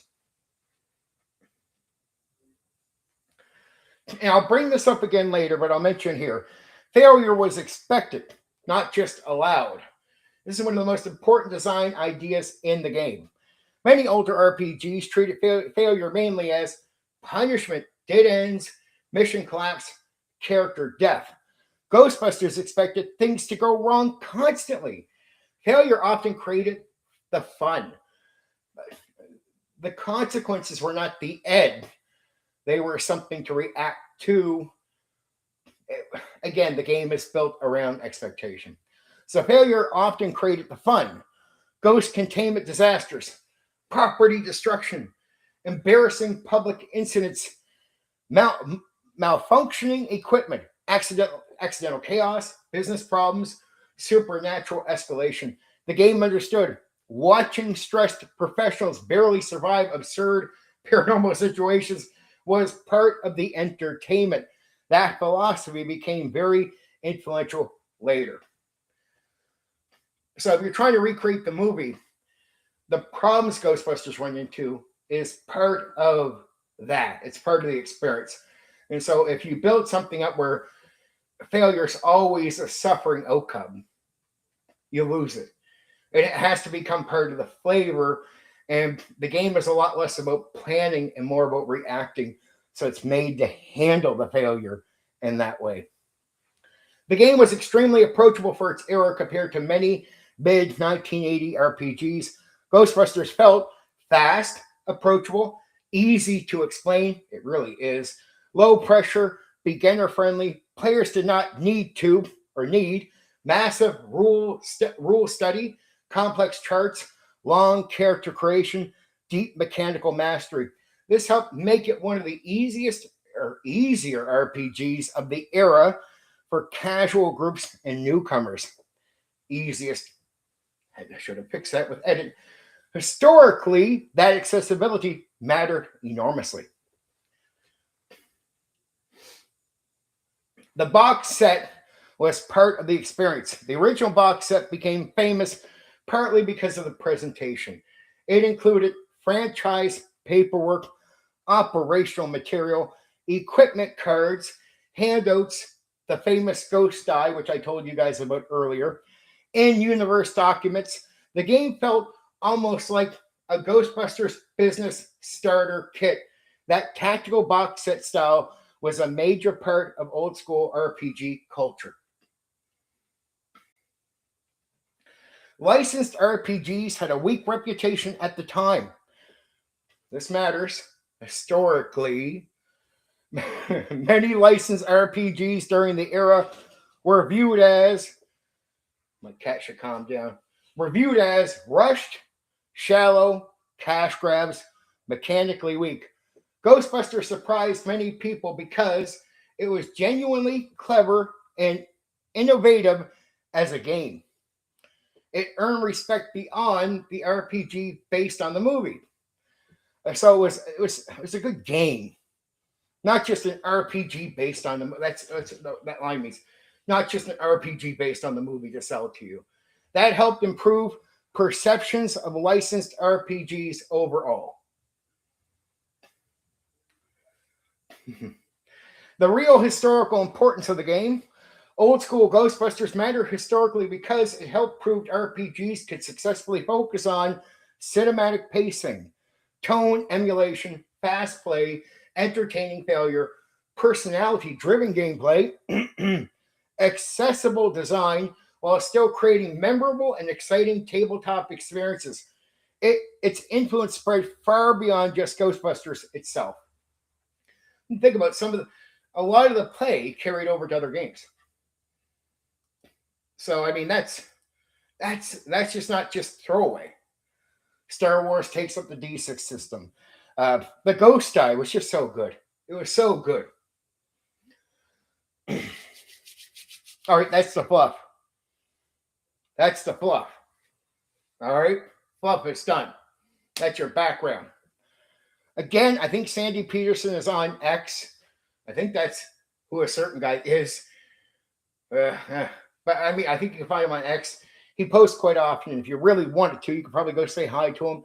And he seems to interact with people. He'd probably say hi to you. If known. Yeah, the Ghost Die thing. It's just such a it's a good way of improvising, which is not hard. That's what I like about it. It's like a common sense way of improvising, and it enhances the situation. And even the mistake, again, this is where the failure is not bad. The failure is flavor. Like, oh, you made the noise. The ghost is looking at you like, God damn. Okay, here we go. And it's made to be that way, where it's a lot less planning, and the game understands you're going to be dealing with stuff on the spot. If I knew about it. If you knew about it. It's a good box set. Would have been a great collector thing, too. Especially, like you said, you're a fan of the movie. Yeah, great collector fucking thing. Okay. And I ran this more than I care to admit. More than I care to admit. But yeah, I ran this quite a few times. Ironically, people liked it. And it was hot with the cartoon. So in the early 90s when I was running it, the cartoon was once again selling the idea, putting the stuff in people's heads. And the movies were rewatchable. Like the Ghostbuster movie, like if you were young in the 90s, you watched it as if you were there in the 80s. Like it was just such a great movie to keep coming back in, right? Okay, how to run Ghostbusters RPG. Ghostbusters is not meant to be run like grim supernatural horror, tactical occult simulation, or military monster hunting, or even serious paranormal investigation drama. The game works best when the table feels like supernatural workplace chaos, mixed with comedy, weird science, escalating disasters, frantic problem solving, sarcastic teamwork. Tone matters enormously. If the game becomes too grim, too tactical, too serious, it starts losing the actual Ghostbusters identity. So remember, old school games were about the experience and the feel. Not just about you doing something technically as far as even the rules, right? So this is where old school can put a game like this out and say, go for it, where the way the new school is, where performance isn't a thing. Like you could be the most mediocre DM ever in your life. As long as you know the rules, you can at least run 5e or something. This is, you have to have talent and skill to run this and get the experience for the players. If you don't have it, you're not going to get it. So that's how this is. Okay. The GM should prioritize momentum over precision. Momentum. One of the biggest mistakes a GM can make, slowing the game down with excessive realism over detailed mechanics. Ghostbusters thrives on pacing.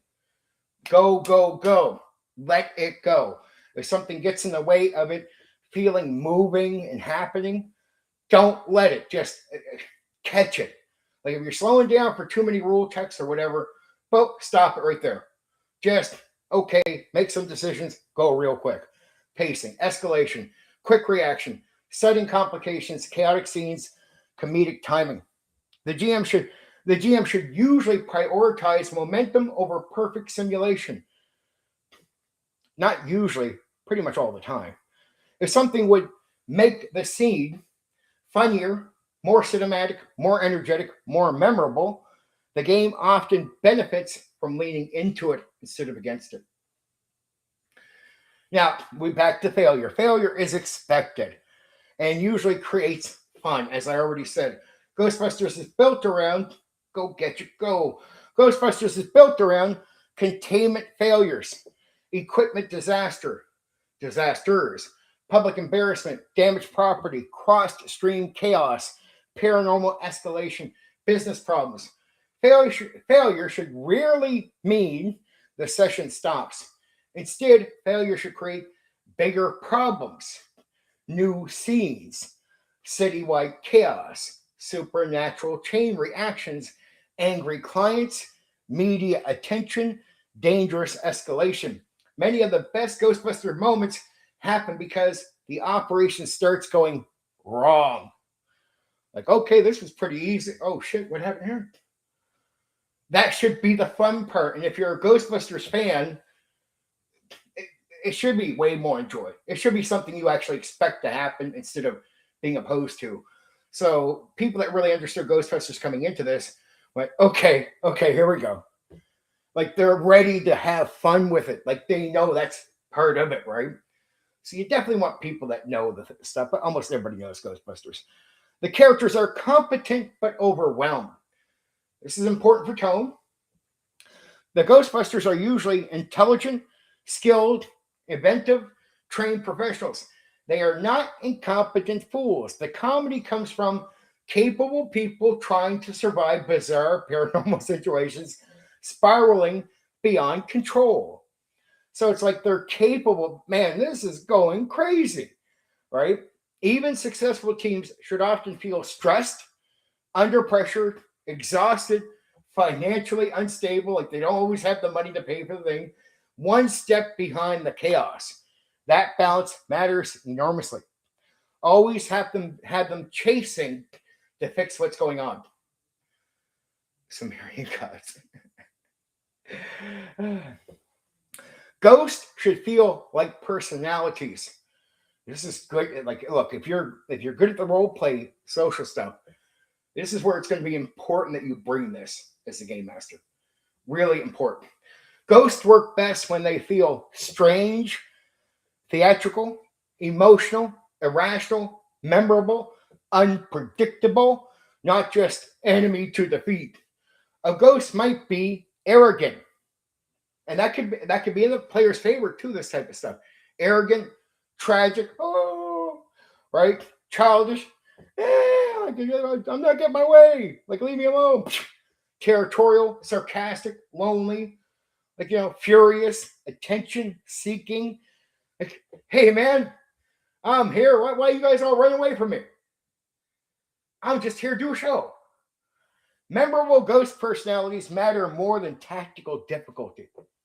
So you just really have to play to the personality. This is where role play and the aspect of being social is going to be very powerful for you if you have it as a game master. It wouldn't make it more immersive, but if you're someone with just a lot of energy, man, it's made for you. Escalation is one of the core engines of the game. A strong Ghostbuster session usually escalates constantly. What begins as, see, I hope people hear this and want to play this right away. This is the type of game where I know I'm going to pump it up. And when you hear how easy it is, you're like, shit, I want to go do that. So that's why I ran this more than what you would imagine, more than I'd like to even admit. Because this game is fucking fun, right? For real. Even if you like grittier games, and say you're not even that James Bond type of out there fun, this is different. This is really fun. So a strong Ghostbuster session usually escalates constantly. What begins as strange activity in a hotel may become multiple hauntings, public panic, ghost outbreaks, containment failure, media chaos, supernatural chain reactions, citywide danger. The situation should often spiral outward on purpose.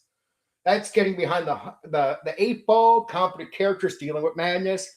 That escalation creates comedy, tension, urgency, energy at the same time. And you want that. You want them to be overwhelmed. So don't be afraid to consistently overwhelm the players with this stuff. It doesn't mean they can't solve it at one point, but it's like, dude, I'm going to stretch you here. You think you just have one path? We're just going to go and deal with the ghost. Yeah, you think so. You think that you just start off like, oh, it'll take 20 minutes to get in here and get this done. You think so?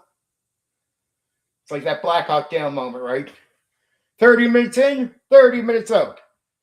Oh, geez, it's not working out that way for you today, guys. Right? It ain't gonna be that simple. The GM should encourage creative chaos. Ghostbusters works extremely well when players improvise. So it's less about planning and more about dealing with what's happening. Improvise, bizarre plans in the midst of it because they're finding new shit as they're running into it. Dangerous shortcuts. We can go through the wall, can't we? How we get through the wall? I bet we can ram this part through the wall and get to the other side. Dangerous shortcuts, weird gadget use, improvised traps, reckless experiments. They should be pushed towards considering stuff. Desperate paranormal solutions. The game becomes weaker if the GM constantly responds with, "That wouldn't work." So I hate to say it, it's just one of those games where a little less strictness, more like, okay, you guys can try it. Right? The setting itself is absurd. Lean into it as a game master. Creative ideas should usually create entertaining success. I mean, this is the odd time where you let the crazy thing actually work if they do the thing and get the dice rolls. Okay, somehow you got the thing in there, right? Or entertaining disaster. Like the dice rolls went the wrong way. At least you let them try. That's the fun part, right? And then you get your disaster, which you're expecting to deal with. Both outcomes improve the experience, improve the game. In-character banter matters a lot. This is one of the most important tonal elements. Ghostbusters is heavily built around sarcasm, stressed workers, reactive humor, personality clashes, people talking during chaos. This is where you want to have a talk with your players. Like, look, argue, but it doesn't need to be player versus player fighting like in D&D. Like, be okay to clash, but don't make it personal. Make it fun. Like, do it almost on purpose. So it's be okay to say, "Hey, man, I think you're being a jackass." Well, that's where you can't just have an ego. Like, if you have a player in there who has a big ego, like, "You call me a jackass?" Oh, just shoot. Get the fuck out of the game. You're taking it too serious now. If you can't have fun, get the fuck out of the game. Right away, you're gone. The game works much better when players joke in character. Joke. Argue under pressure in a humorous way. React verbally to disaster, meaning they want to be funny. Like, "Oh, you're a jackass? Well, how about you kiss my ass right here?" Like, that type of reaction is fine. That's perfect. That's what the game is calling for. Riff off of each other. That's what I'm talking about, right? Complain about situations. Panic loudly. Like, "Oh my, it's coming." Like, dude, calm the fuck down, right? This is not just table chatter. It is part of the Ghostbusters atmosphere. So you tell your players it's not just allowed, it's expected. With that energy, the game can start feeling without that energy, the game can start feeling too mechanically dry. Now you're playing a game where, you want the humor because it does bring the energy up, not just for yourself running it, but for the whole session, for the players too. It will improve their experience. Business problems are part of the game. Ghostbusters is partly a supernatural business management comedy. The team is often dealing with lawsuits, damaged property, utility bills, angry customers, city officials, repair costs, franchise expenses, bad publicity. It's bad PR. These problems are not distractions from gameplay. They are part of the identity of the setting. The players are often trying to save the city and the business at the same time. So you gotta save the city, and hey, if we save the city, could you make sure we don't fucking lose the building? Okay, you can keep the fucking building. You just go fuck down, go down the sewers to save our asses. Get that type of situation, right? So it's working it.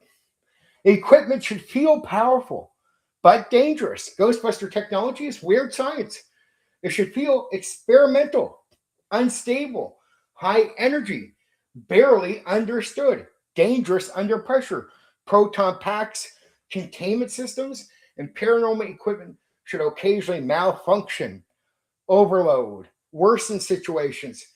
create collateral damage. Like, did that just fucking blow the wall down? Yes, it did.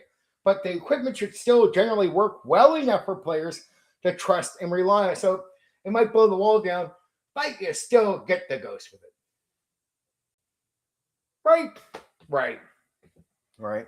The goal is memorable complications, not constant helplessness. So you don't want to just like malfunctioning where it doesn't work on the ghost, but it could be like just a moment where the ghost is going to get away and you got to pursue, but it's not like all the time. So it's like it can be occasional where it's direct there, but it could be like it blew a hole through something or it put something on fire. But again, it's balancing that type of experience in, right?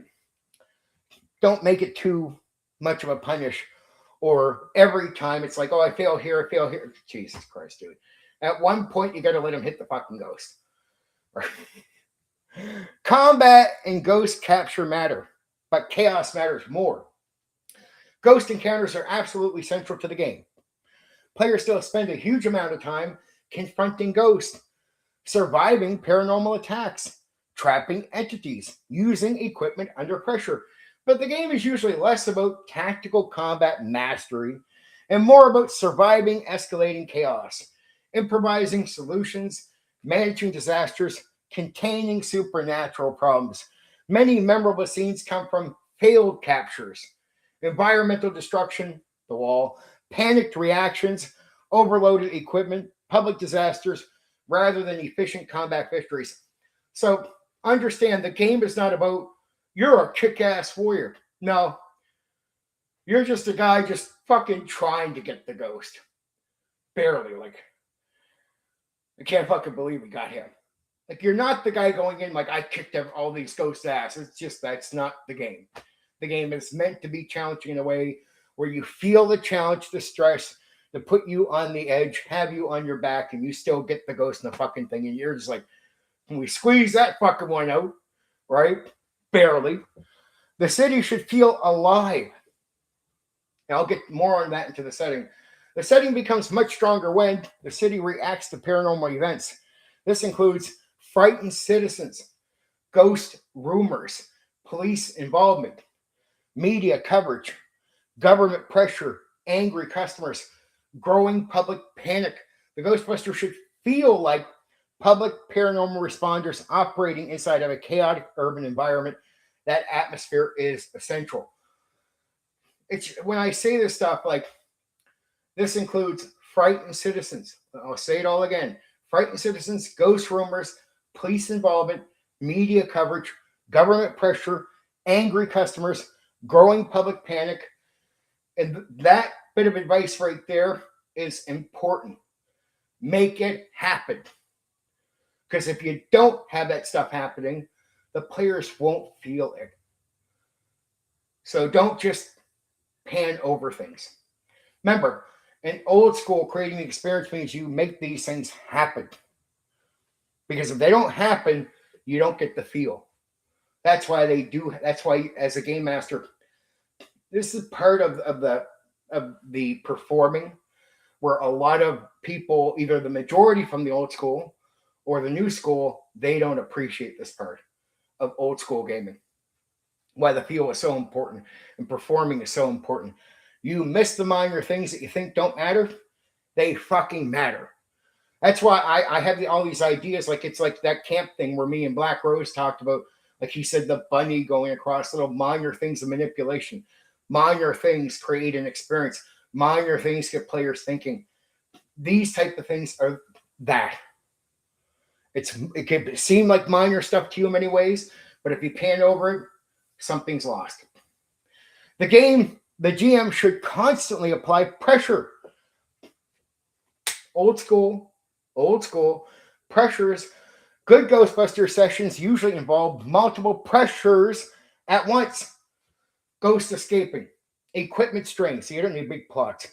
Equipment strain, angry clients, time limits, business debt, paranormal escalation, media attention, public exposure. Players should rarely feel fully in control. Again, this is where the overwhelming part is important here. Because it's meant to be part of this. The overwhelming part meant to be part of this. That constant pressure creates the frantic energy that the game thrives on. And it's letting players be funny and sarcastic in the midst of this to help them deal with the overwhelming stuff. That's why you want to tell your players, look, shit's going to come down your head. Now, I want you to take it serious, but I want you to find the funny in it too. And that's how you're going to deal with the stress of the game. And so it's a great balance to have your players being able to joke around, but you have your structure, you have your pressures, and you want them to take the pressure serious, but they take a bit of the pressure off through the role play, right? The tone should balance comedy and danger. This balance is critical. If the game becomes pure slapstick, the tension disappears. See, you want Ghost to cause some danger. You want that to happen. If the game becomes grim horror, where it's constantly scary, the Ghostbusters identity disappears. The best sessions balance humor, danger, stress, weirdness, absurdity, frantic teamwork, all at the same time. So that's where you want the ha-ha happening, but shit, that thing's still going to bring the fucking room down. Right? It's a crazy personality ghost. It's acting crazy and whatever the fuck, but still the room is going to come down. That's important to balance this stuff out. Ghostbusters is extremely scenario driven. The game thrives on haunted locations, paranormal incidents, bizarre clients, supernatural outbreaks, escalating ghost activity, environmental chaos. Strong sessions usually begin with, this is important, this is good advice right here, strong sessions usually begin with a memorable haunting or a strange paranormal mystery, an unstable ghost problem, and then escalate from there. So let me go over that again. Strong sessions, good piece of advice here, usually begin with a memorable haunting, a strange paranormal mystery, one of the two, and an unstable or an unstable ghost problem as well, and then escalate from there. So it's like you want to start with these type of things, like something important is happening, and then you're going to start pushing it as the Ghostbusters dig into it. This is one reason the game works especially well for one-shots, convention games. It's great for convention games. Short campaigns, when I think about it, right? Short campaigns, you can do short campaigns or one-shots, but one-shots actually work with this game, depending. I mean, but you could do the short campaigns. In reality, you could do a long campaign. Guilty. The scenario structure is extremely important, though. Extremely. So you can do a longer plot. The people that played the game when I ran it were so hooked on me running it that they wanted to keep playing the characters and building them up. So I had a few longer campaigns and short campaigns.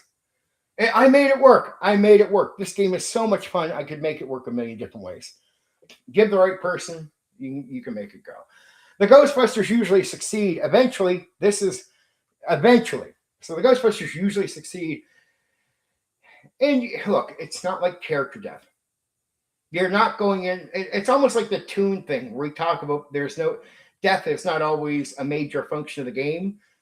This is not meant to be that type of game. So that's not the experience. You're not looking for a serious game in that way. So Ghostbusters usually succeed eventually.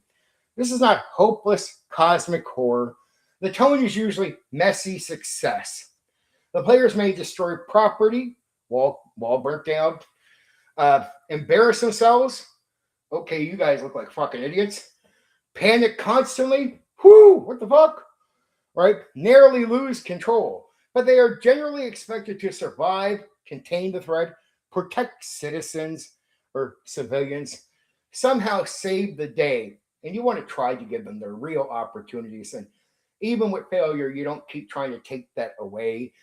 The failure shouldn't be at failing the important stuff.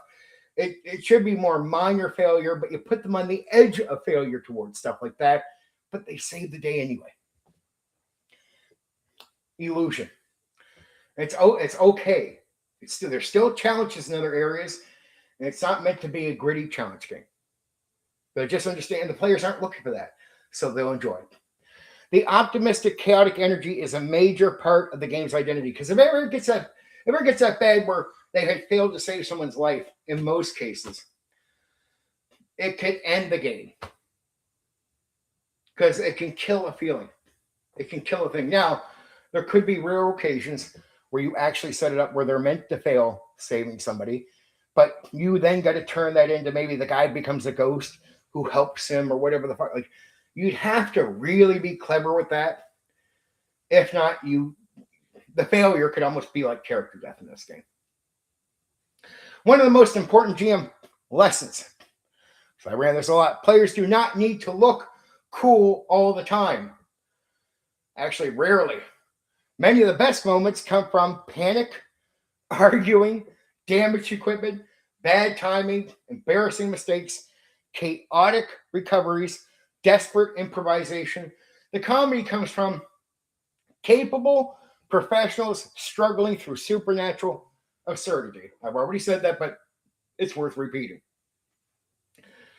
The real strength of Ghostbusters, or running Ghostbusters well, at its best, the Ghostbusters RPG feels like a fast-moving, supernatural disaster comedy where stressed paranormal professionals somehow hold reality together while barely keeping their business and themselves from falling apart. So that's the overwhelming part. Always make it seem like things are going to fucking fail. They're going to lose everything. But they get by. You're always giving them the opportunities and ways to recover from these things. Not done that way. So that's the influence, how the game came to be, and how to run it. I'm gonna smoke. You guys like the rundown so far? Can you hear how fucking excited I get over this game? Right? I love the Ghostbusters game. I fucking love it. And especially as a game master, it's made for me. Like, it's absolutely made for me. I'm good at balancing. I'm good at the fucking doing the personality stuff. Man, it's made for me. It's definitely a game I felt like made for me. But I like Top Secret. I don't want you to misunderstand. Like Craig, but this is where I tell people I love all aspects of gaming. I can be the dungeon, the D&D DM, and then I can cross over and run Traveler, and I enjoy both. Where most people in the hobby, and this is true, if you play D&D, you mostly play D&D or run D&D. If you run Traveler, that's probably the main game you run all the time, right? Not me. Though I ran more D&D because it was just more people accessible. That's true. But I ran a lot of these other games. And Ghostbusters, guilty, ran more than I probably should. And ran long campaigns versus short campaigns. Even in the material says, short campaigns is probably your best go.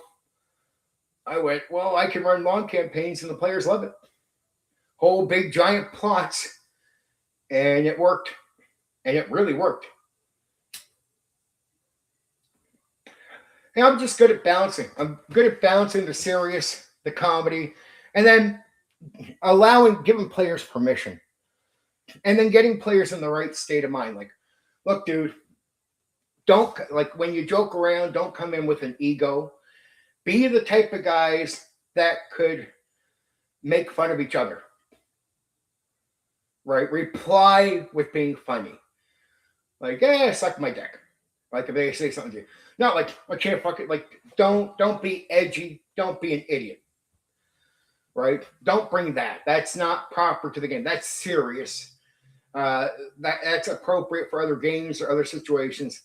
This is not a player versus player, character versus character D&D game where you can end up fighting or something. Like, it's not like, don't get it wrong. You could pretend like, I get up, I'm going to fight him. I get up, I'm going to fight him. And they'll almost like look at me like, are you going to make the ghost bust through and stop us here? Like, because we're not really going to do this, right? Like, you could do that type of funny, right? But the guys have to know their limits. They have to know that it's just meant to be funny. Be funny with it, play to it, be haha. There you go. I hope you guys are like feeling it. I appreciate that, Craig, because it gets me going talking about it. gets me going, makes me want to go back and run it. Like I have it copied over, printed. So I mean, I can run it anytime. And of course, see, this is what I do to myself, guys. I'm running World of Darkness. I'm doing D&D. I do these fucking rundowns. And I'm like, even the Top Secret made me want to go do Top Secret. I'm doing the fucking Ghostbusters, and I'm like, I want to go run this now. I hope I make you guys want to go play this or run it. Jesus. I appreciate that. But I think if am I honest about them, many of these games, as long as I'm honest about the performance thing, many of these games should sell themselves, should sell it to you in many ways. But a lot of guys forget, or a lot of guys, when they do sell it, I admit, I get you guys. Like some guys will talk about these things and they're boring. It's like Ghostbusters, man. You could fuck off. Give some energy. This is what the game calls for. Right.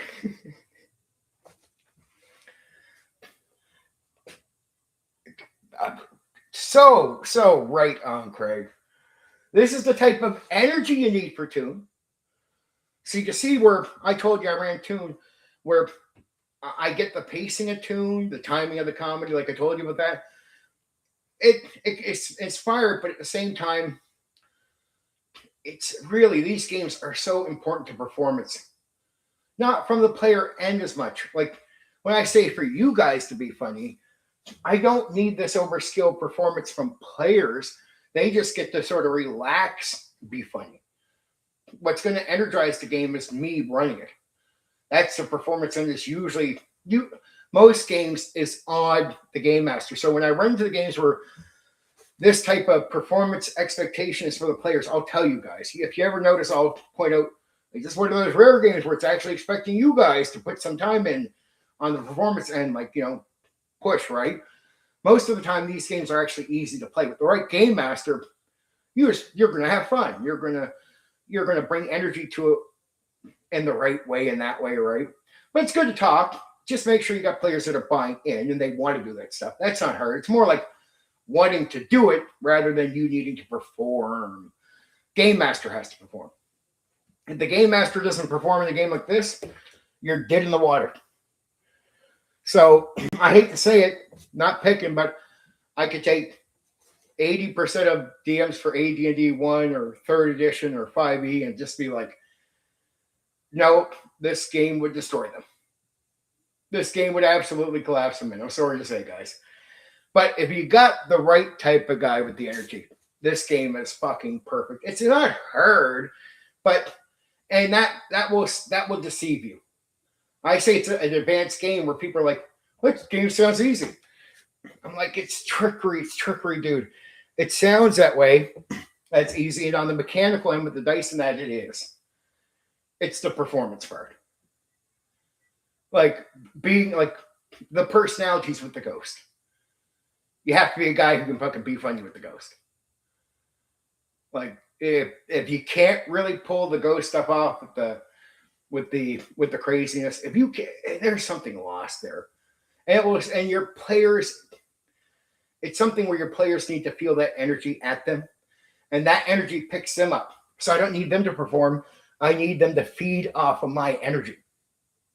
Right? So as a game master, a lot of these games where they're like this, my energy is to get you enthused. Even in Top Secret, even in grittier games, even if I'm bringing serious energy, old school game mastering is so important for how you perform is how you get your players to perform. Right? The more I'm on serious about things and running things right, like I'm bringing all the elements in, like even Gangbusters, bringing in a city reaction, doing all the things, the more you are feeling that stuff coming at you, the more you feel the game, the more you get energized to want to play to the thing. Right? Some great examples could be bringing NPCs in that are going to help characters or join a team or something for a short bit, and you can have the NPC doing some of the stuff that you want the players to know that they can do. Like, look at what this guy's doing while he's helping this time. On your next mission, You guys can do that. Right? It's a great teaching tool. Like Top Secret is a great way. Like I did that with almost every group where they would get on an early mission with an NPC as part of the group. And I would have the NPC talk to them about what they could do. You could put the equipment down here. That will be there for later, man. Yeah, you're right. Right. So it's to get them already thinking and have that guy there to give suggestions. And then just knowing after that mission, they carry this stuff forward with them. Now they know to think like that. Now they get the idea, right? So that's a great little gimmick as a game master. Even having some early Ghostbuster who would be helping them, but he has to leave after this one. Like, guys, this is I'm going to celebrate with you, but this is probably the last job I can do with you because I have to move. I have to do all this other important stuff in life. And like, well, we appreciate. He goes on with the mission, and you have him maybe do something or two to get them an idea of, oh, you got to you're not here to pre-plan everything. You got to react to stuff really quickly. Yes. That's a great way, especially if you got a new group that doesn't know the game that well. Right now, if it's a group that already knows, like say it's our group, experience group with Top Secret, I don't got to do that at all. I just put them out and let them go, right? But if you're bringing in new players or trying a new game with your players for the first time, sometimes a little helpful if you understand the game well enough is to have an NPC for a short period of time, join them, and give them an idea of how their characters can do stuff. Right. And that way they take that example. When he leaves, they keep doing. Right. That's fucking important. Because if you understand it well enough, and sometimes it can be complicated to teach or get players to naturally pick up on certain things, that's a great way just through example in front of them to have them pick up on the elements of gameplay that can make the game better for them. It's not just cool that they're doing the thing, it's the feel. Like going down and acting like agents properly in Top Secret and hiding the thing and doing the thing. That's actually cool. It actually feels cool to be playing that character. Doing that thing, actually, great experience for the player. But they got to be thinking about it. And if they're not just instinctively going to pick it up, sometimes it's great to give an example. Or you can even have an old wise guy who's an old agent that they talk to before they go on missions. He could be like, all right, guys, when you get there, do this and do this, so he can give ideas. All right? It could even be an older guy who's done ghostbusting before. And he could be telling these young Ghostbusters, when you get up there, do this, watch out for this. So you can either do that or send guys. It's great to get the way of approach into their minds through, instead of you telling them as a game master, don't always do that. That sucks. You don't always have to spell it out for them that way. What you do is you make it interesting. Put an NPC in that they can talk to, communicate with, maybe work with. And that's a great way to teach them ways they can approach the game to have a better time. And the game is almost expecting them to do it anyway. The game is built for them to do that thing. So instead of hoping that they just, for their first time, naturally come up with these ideas, throw in there to help them get thinking in that direction. Right? Because you want them to have the experience. It's one thing in D&D is pretty cool. D&D is meant to make a grind. Some games just want you, like D&D is, you start as a farmer and go up. What do some of these games tell you? You're already a competent character. So the game isn't like, man, have them fuck up in 50 million ways to learn the game.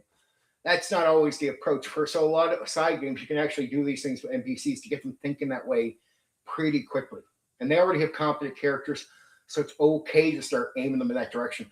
But what can be lame is you as a game master, hey guys, do this. Don't do that. Do it with like an NPC. Right? So that little bit of advice is good for a lot of games, not just this game. Or you know what I mean? It's good for a lot of games. Good for a lot. Again, in Gangbusters, where it can be a lot of sort of solo play separate from each other, even though they're sort of working together. If you had a gangster character, you can have an old gangster uncle that tells him what's up. But in the same game, everybody could have a friend or an uncle or some other person who gives them an element of what they're doing and says, do this, so they can sort of get that thought process already going towards what they should do in the game.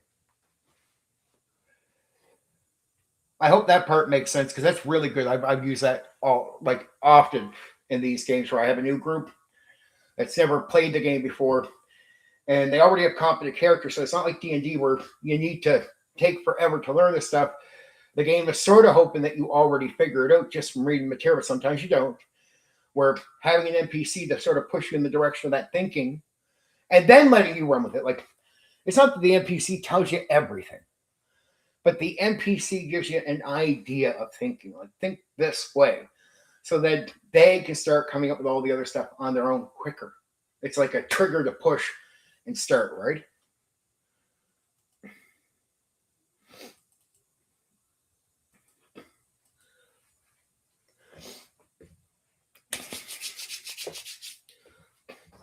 Character creation.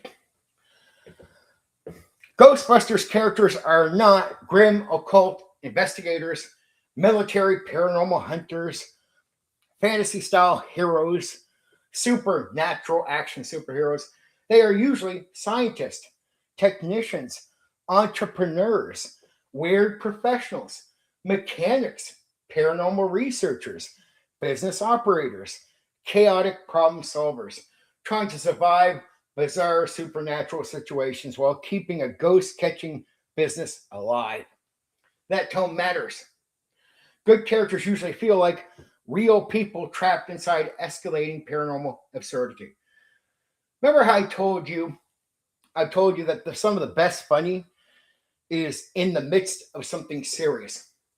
So instead of playing a gonzo game, your game is serious, but ridiculous things happen in the serious. That's, to me, is the best funny. I don't really like gonzo gaming where everything is funny because that makes funny not funny. I like funny when it's serious, but the ridiculous thing is still happening because that to me is fucking really fucking funny because it's still serious, but here you get the crazy thing still going on, right?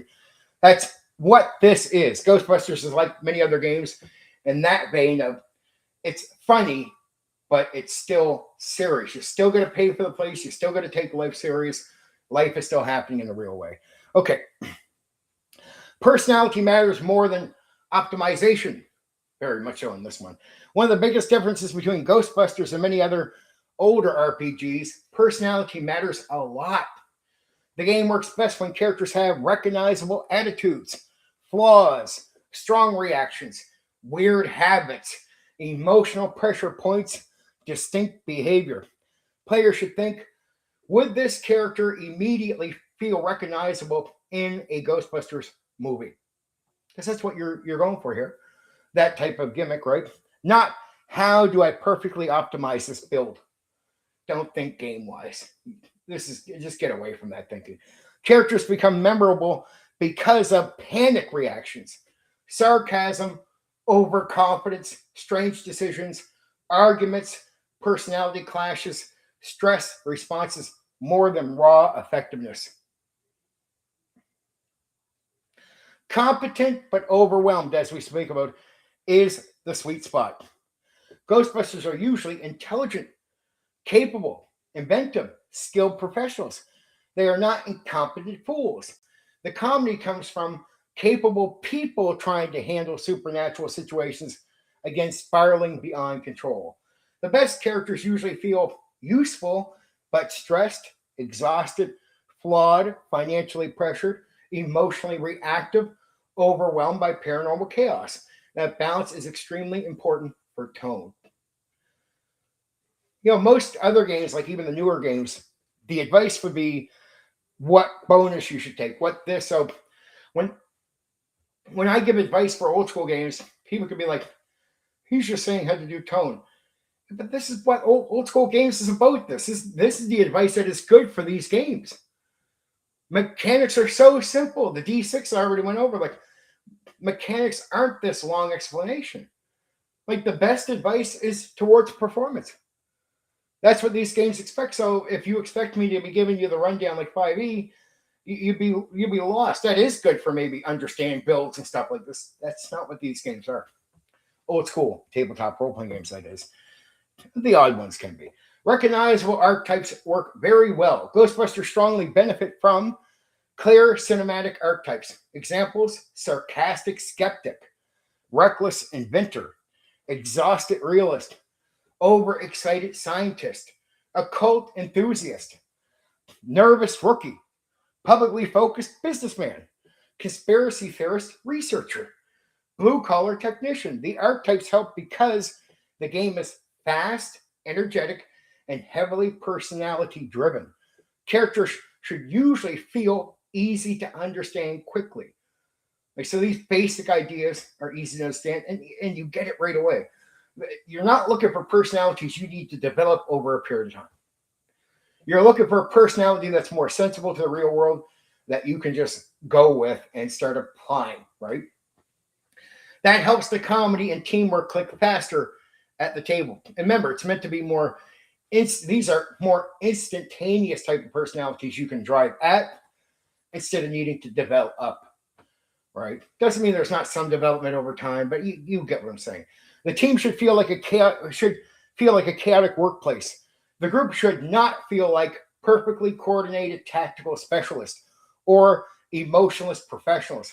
The team should feel more like co-workers struggling to survive impossible situations together.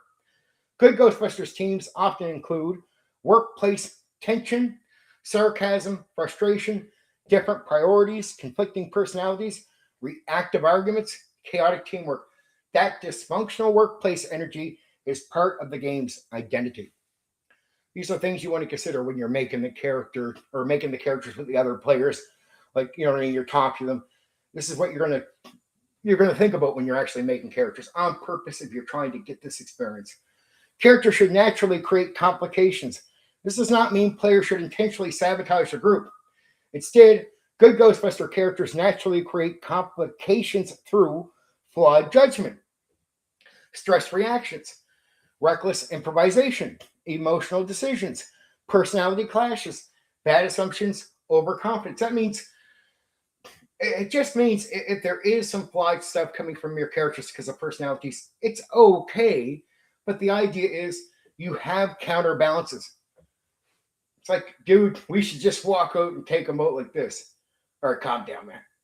Calm down. Just calm the fuck down. It's the social interaction of the craziness can be balanced out amongst the characters and the dialogue between them. And sometimes maybe the crazy thing works, which is part of this game, right? The chaos should emerge naturally from people struggling under paranormal pressure. That distinction matters enormously. And sometimes you let the fucked up thing go down. You're just like, all right, guys, he has an idea. We should just fucking run up there and do it. Do we think that's good? Probably not, but fuck it, let's do it anyway. That's what kind of fun this game is. That you're allowed to do that type of craziness, and it's meant to sort of be part of the game.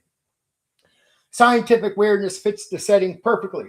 Ghostbusters is heavily built around weird science, experimental technology, paranormal theory, bizarre inventions, dangerous research. Characters fit extremely well when they have eccentric expertise, unusual theories, strange inventions, paranormal obsessions, experimental equipment ideas. The setting becomes stronger when the team itself feels slightly weird and unconventional. So I gotta say, to the nerds in the hobby, to the really weird guys out there, here's your game.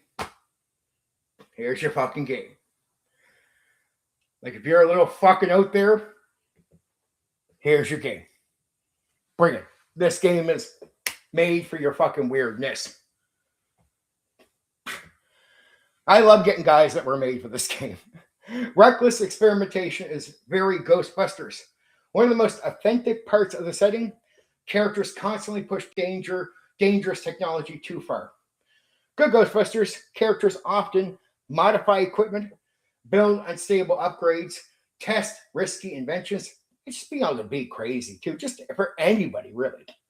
Improvise paranormal solutions, overload systems, create accidental disasters. That experimental science chaos is part of the game's identity. The technology should often feel like brilliant, dangerous, and barely controlled. These are all good ideas for character builds because for you to be able to do this, you got to build characters up towards this stuff. That's why this advice is good. If you don't build characters towards this type of stuff, you won't have the stuff.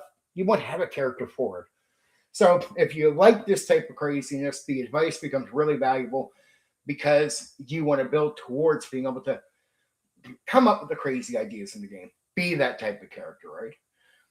Every character does not need to be a scientist. While science is essential to the setting, Ghostbusters teams can absolutely include mechanics, business managers, ex-cops, media personalities, con artists, blue-collar workers, technicians, occult hobbyists, entrepreneurs. What matters is the character contributes to paranormal operations, business survival, team chemistry and the interaction, chaotic problem solving. Varied teams usually create stronger table energy. Because you could do all more, just more. That's like if every player is playing a different type of character, not just scientists, but this, and this, and this, it's more fun. Overall, making sure like having players talk to each other and really making sure that they're not overlapping is really important. It's not like top secret where a backup thing in case that guy fails is important. It's not that. Fair still matters. Ghostbusters is comedic, but the paranormal should still feel dangerous, bizarre, unpredictable, intimidating. It means you can have one funny one, but you might have one scary one. Like, I'm going to have some fun with you boys. Yeah. Jesus, fuck, what's he going to do to us? Like, this one's going to fucking stick a stick up our ass. Right? Intimidating, chaotic.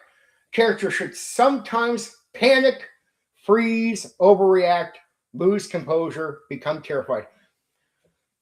This is where you as players, it's like you can run around saying, well, I'm just a player sitting at a table. I don't really feel scared. It's you playing into it. This is where I'd be looking at you like, okay, forget you sitting at the fucking table with me, dude. Do you think your character would be afraid if you was standing in front of this? Like the guy? Yeah. The fucking play to that, man. Be the character. Stop being the guy sitting at the fucking table. Right? Have fun. Because if you don't do that, it's not fun. It's fun to actually have your character look, right? Just play to it. The humor often works because the supernatural danger underneath the comedy feels real. Sometimes the ghost can fuck you up, even if it's being sarcastic. Even if you're going to have other encounters with the ghost are not so scary, when you finally run into the scary one, it's part of the game master delivery, of course, but you playing to it. It's a team sport that way. Play to it. Without danger, the tension weakens badly. So there should always be a sense of danger somewhere. Like even the panic ghost could go around and maybe hurt somebody. And you're like, shit, we got to stop that guy from fucking scaring the building or knocking down the thing or whatever, right? Like there's some type of craziness happening. No matter how innocent it seems, there's still a sense of danger under the innocence or the comedy, right? And sometimes it's more aggressive than anything. But you just got to make sure you're thinking that way all the time and apply it when you're putting the stuff together, right? Characters should react differently to the paranormal. Not everyone should respond to ghosts the same way. Some characters may love the excitement, so they're not going to get so panicked. Or fear ghosts completely. Become obsessed with paranormal research. Treat ghosts scientifically. Commercialize everything. Man, we can make money off this. We just fucking went through shit. We went through a great shit. This is a great story. Right? Act overconfident. Right? Emotionally collapse under pressure, maybe. These reactions help characters feel distinct very quickly. That matters enormously in fast-moving cinematic games. You don't have to be perfect and think you can just know everything. It's not hard to have seen movies seen TV shows, and mechanically understand multiple personalities. So even if you don't always have the it factor, doesn't mean you can't mechanically apply something from a character you've seen. You know what an overconfident character is, even if you yourself is not an overconfident person. You can mechanically play overconfident. So never underestimate yourself as a player, because there's many personality types that you are not, but if you mechanically understand them, you can do it from that mechanical point. Like you'd be like, okay, you're not overconfident, but you know a character you've seen in a movie that's overconfident as far as you're concerned, right? Yeah. Well, then you at least mechanically understand how that guy's overconfident, right? Yeah. Well, can't you just sort of apply the way he would act? You realize you can. That's a great thing to learn as a player. You think it's like you're not that intelligent, you're not the brightest guy in the room, right? Let's just be honest. This can happen. And you know you're not. You might even be honest. But you know what you think an honest or intelligent character is that you've seen, right? Yeah. Well, can you do a little fake it? A little, how would he talk? Well, he would try to talk like this. Well, you mechanically get it even if you're not that, right? Yeah. Well, then you can play that. So never underestimate yourself as a player. Take your real life knowledge. You'll be surprised how you can move that over and make that a thing. Flaws are extremely important. Actors learn this, mind you. So it's good. That's part of the drama acting class part that comes over to our game. So realize they would go meet people in real life and learn from them. Even if they're not that guy, they can mechanically become that, right? Just from learning what that person's like. You might learn it from watching a movie with a character who has a personality separate from your own. Flaws are extremely important. Perfect characters are usually boring and Ghostbusters. Strong flaws create comedy, tension, memorable scenes, emotional reactions, chaotic decisions. Examples: cowardice, arrogance, greed, obsession, impulsiveness, paranoia, ego, poor communication on purpose, reckless curiosity. Let's go see what. Get the fuck back here. Let's not go see what that thing is. The flaws should create interesting complications, not make characters useless. The characters should feel like real people.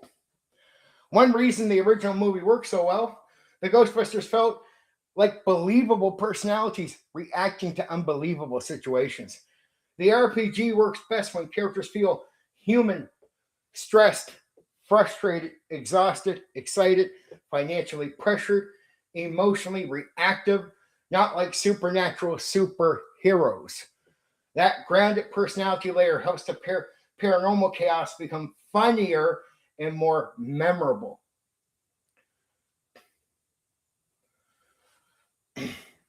Now, we talked about this already, but it's important to really push on it because it's so important to the game. Banter is part of character design. Ghostbusters heavily depends on sarcasm, verbal reactions, personality clashes, stressed co-workers talking constantly. Meaning, this is something players should plan it together to do on purpose. Like, I'm going to build this type of guy. I'm going to build this type of guy to tell you to go fuck yourself. Okay, let's do that. Like, it should, the clash should be built on purpose. It's an agreement so players can have fun with it. Right? Because it's meant to be fun, not something that makes you want to really fight in real life. So plan it out, plan the clash, consider that stuff with the other players. Characters should feel capable of joking under pressure, arguing during disasters, reacting loudly, insulting each other, panicking verbally, improvising socially. This is not just table chatter, it is part of the atmosphere itself. Quiet, passive characters can disappear very quickly into this type of game. It's a reason you want to be talking shit in many different ways. Right? Players should think about the business. The characters are not just paranormal responders, they're also trying to keep a business functioning. Players should think about why the character joined, whether they care about money, who handles customers, who repairs equipment, who manages the public, the PR, who handles paperwork, who creates dangerous inventions. The business side helps define the personalities. Equipment should reflect personality. Ghostbusters technology is highly personal. Characters often become associated with modified proton packs, dangerous prototypes, strange inventions, customized gear, favorite paranormal tools. This helps make characters distinct. The equipment should reflect personality, obsession, and awareness, not just mechanics. The team should feel capable but chaotic. Even when the characters are intelligent and skilled, the team should still usually feel stressed, improvisational, financially unstable, emotionally reactive, slightly overwhelmed, if not constantly overwhelmed.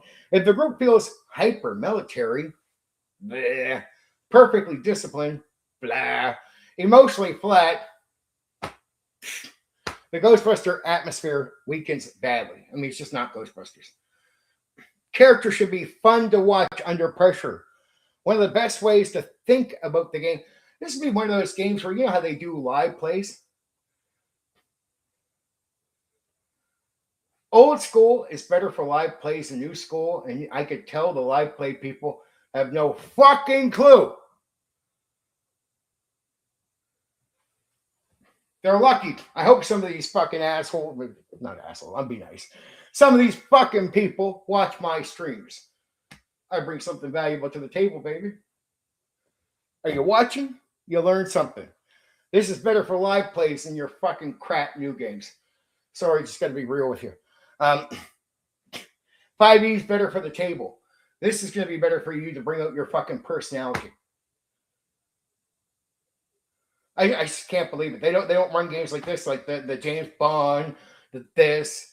Every fucking old school game is way better for the fucking live plays if you're performing for an audience. But they don't fucking know this. So here's me, Steven, educating your fucking dumbass.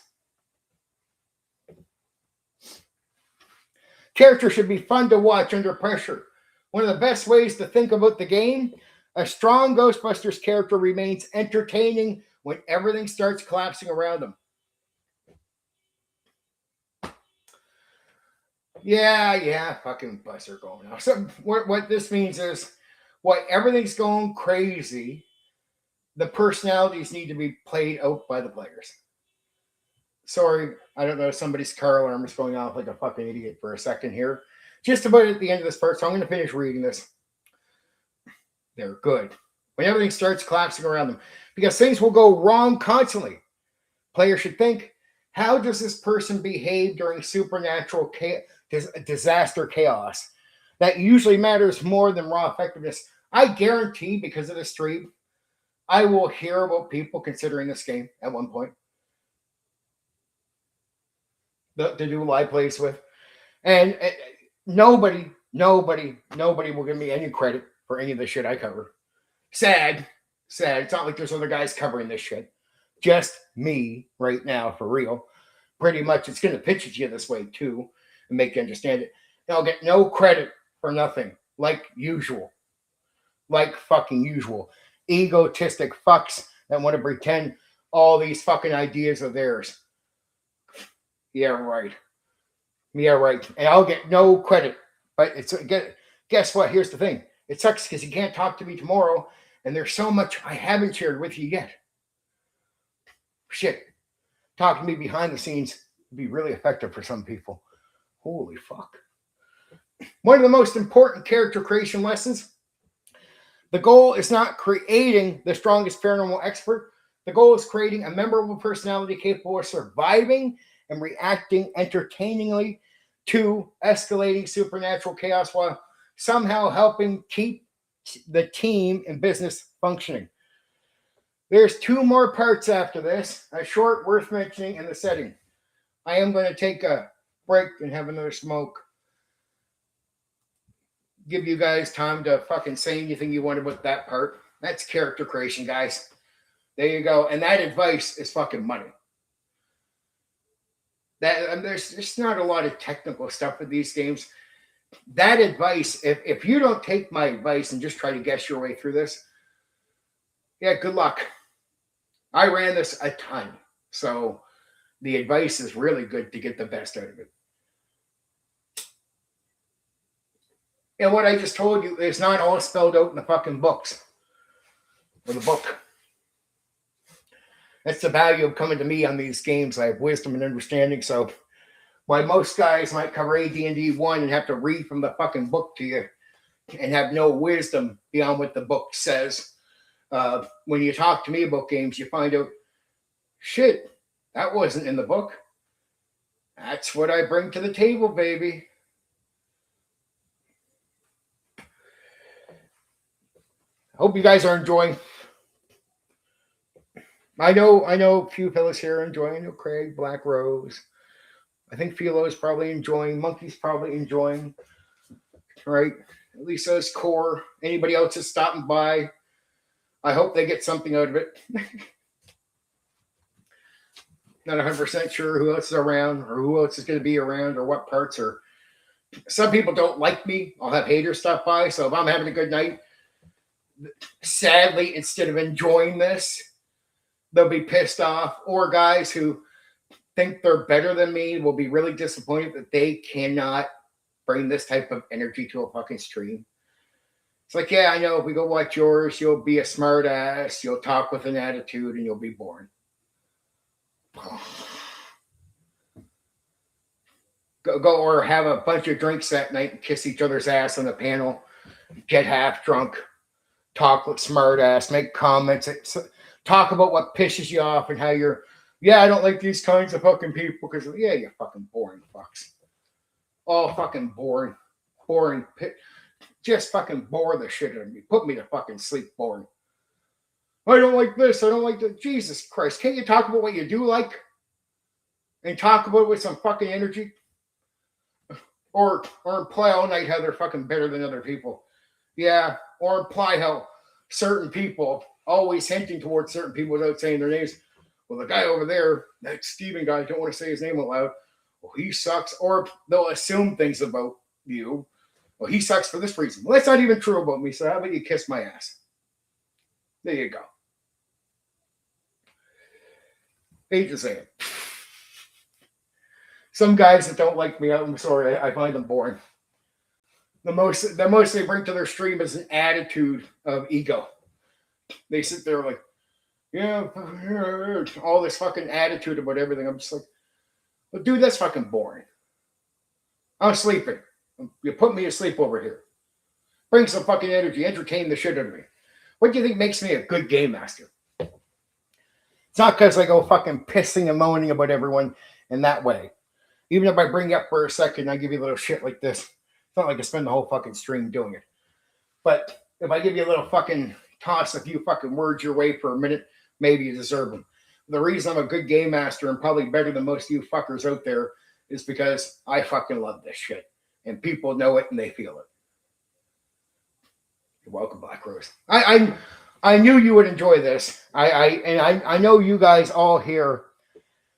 Here's the thing. I've always said this. I really do believe it's not to be a smart ass, but when you get a good guy who's good at running games, you can think there's a lot of games out there that you might not like. You might not be into that game. But I tell guys, you know what? I've heard that so much. But then when guys play a game with me, and then I say, hey, you know that game you say you probably don't like? I'll run it. And they'll be like, well, fuck, dude, if you run it, okay, I'll play. That's building up trust with people. And they start believing you can do. It's like, yeah, well, shit. I mean, maybe if you do it, it'll be interesting. There you go, because I can perform. I can perform here live on stream talking to you the same way I can as a game master. That's it. Like what? You think I just shut down when the game mastering starts? Nope. This is it, baby. This is it. What I bring to the stream is what I bring to the table. I just don't get fucking boring on the fucking stream. Talk with an ego all the time. I get excited. Right? Most guys cover up their lack of fucking entertainment value with attitude all goddamn night. And then they got a bunch of fucking other attitude viewers that all pump up their fucking likes and their shit. And I'm like, yeah, okay. You get a boring fucking audience and boring fucking YouTubers. Good on you. I'm not boring. That's just the difference. I don't have an ego, and they all have egos. And then some people just don't like me because they're in their tribes, like in their fucking YouTubers. Yeah, okay. Fucking you do that. You do that, kiddo. Don't reward me. Because you think if you blow a little, you think if you're blowing smoke up my ass, my head will get too big. I'm like, dude, if you could tell, I'm confident without you saying anything or doing anything like that. And I'm confident because I got it. I say it all the time. People don't like to hear it, but I'm like, but I do. But I do. All right? I got it. I'm made for this. I got it. A lot of guys out there don't got it. You're fucking... Compared to me, they're boring as shit. Boring as shit. But I get it. I'm nice during interviews, though. I fucking dial myself back for the other person. I still like to do one of those again soon. I've been open to doing the interviews again. That's why I took them out of the member things, made them public again. Because I think you guys would agree. I'm pretty good at cycling through the questions and just getting the best out of people. Like, there's other YouTubers I think are boring as fucking sin. Bring them on a stream with me, do an interview. I'll make that motherfucker more interesting than he normally is. I won't mention some names out there, but some guys just get almost no views. They just be like, dude, and they have a bigger channel, ironically. They're just, their fucking streams are down. I'm just like, dude, you're interesting, but it's too spread out. It's not too directed. I can ask you the right questions. When I get you on here, I'll fucking make it hot for a night. You'll have a good time. I'll make you hot for a night. It's just that then there's just some people out there in the audience that are fucking pissy with me. What am I supposed to do? If I had an honest audience that wasn't so fucking two-faced, I get a lot of likes. And I know this because of periods of time for the same audience that I've done content, or if you go back to my likes on average, it's like, I mean, my old channel too, it's like 50, 60, like 70 likes. Like, I got shitloads of likes and views. Like, that's a real thing. At certain points when people didn't have a false picture of me, I got more likes than most people were getting on average. It's only under fucking lies and two-faced bullshit that they turned a certain portion of the audience off on me. But go back to like before Gatekeepers, years and years ago. And it's not an aim at somebody doing their streams now. I'm cool with the guy, right? But there was an old Gatekeeper show just before that. If you look at my likes, it's like fucking 30, 40, 50, 60. I'm like, yeah, I get them. And then all lies. Now it's like pissy audience. I get it. What am I supposed to do? But I still have influence. I just don't like to admit it. But I got a bit of an ego too, guys. You know this. But that's part of being confident. You can't be a YouTuber and get anywhere if you don't believe in yourself. And that comes with a bit of ego. And ego is not all bad, fellas. Because without ego, you're not crazy. And to be at the top, you got to be crazy. So that's a real thing, too. If I said, hey, come be a performer, fucking get up here. Well, outside of certain kinds of audience and the general audience on general topics, usually you got to be fucking ego. You got to bring energy. To the nerd world, it can be a bit different because guys have agendas here, even the audience. But if you go outside of the nerd world and you don't got the agenda shit going on, just people, if you're doing certain topics, you can blow up with the right shit, especially with the right people behind you, right? That's why I don't like the algorithm stuff. I know about the algorithm now, but what I don't like is this. It's more made for mediocre people than talented people. Now, I know how to game a bit of the YouTube stuff. I'm going to start doing that now that I know about it, but it annoys me because someone who's honest with talent, the algorithm will hold you down. It's not cheating you. It is what it is. It does not support honest, talented people. When you're talented, and you're the real deal, usually you don't bother the game because you assume your talent will shine through most of the time. But if you look at the recent algorithms with YouTube and say X, it absolutely will hold the most talented people on your platforms now. And what it does is it supports the most scammy, mediocre gaming the system people there is. And then, as an honest, talented person, you have to give into that at one point if you want to get anywhere. And you've got to game the system in a way that's going to feel pathetic to you. Because if you're the real deal, you've gone through life not needing the bullshit to get somewhere. And if you're not used to gaming systems because you have real talent, you will have a hard time. And I guarantee the most talented people on YouTube are not the people at the top. It is some of the most mediocre people. Like Mr. Beast is fucking boring. But he's good at gaming the system. Boring fucking guy, good at gaming the system. Which is what most fucking YouTubers are. You go on X now, they have it twisted where some of the bigger gaming accounts that might have some talent are and some of the smaller gaming accounts are going up. But if you're honest on X with any real talented statements with interesting shit to say, you're funny, you make a point, you have influence, X algorithm completely fucks you. Because you're not used to gaming a system because you have something real. See, that's the thing. People that have it, there's people that pretend to have it and they scam. That's the people that game systems. People that have it go through life not needing to scam because usually in life, their talent shines through. But on here, because it's an algorithm and you need to game it like a scammy person, a talented person with it has not spent their fucking life practicing gaming systems. That's why you see fucking losers and boring fucking people that all get to pretend they're somebody's. And I mean everyone. Look at X. All the biggest accounts, all a bunch of mediocre fucking trash, all get to pretend they're somebody's. And they all get to look down at real somebody's. Same thing on YouTube. A bunch of fucking nobodies at the top get to pretend they're somebody they're not, while they look down at real people that have real talent.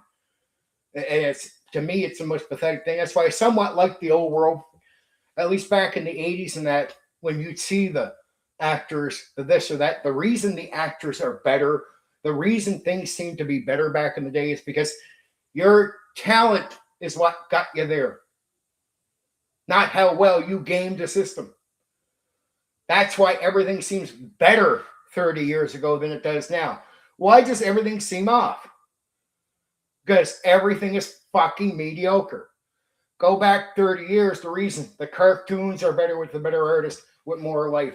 The movies are better. Everything seems to be better 30, 40 years ago.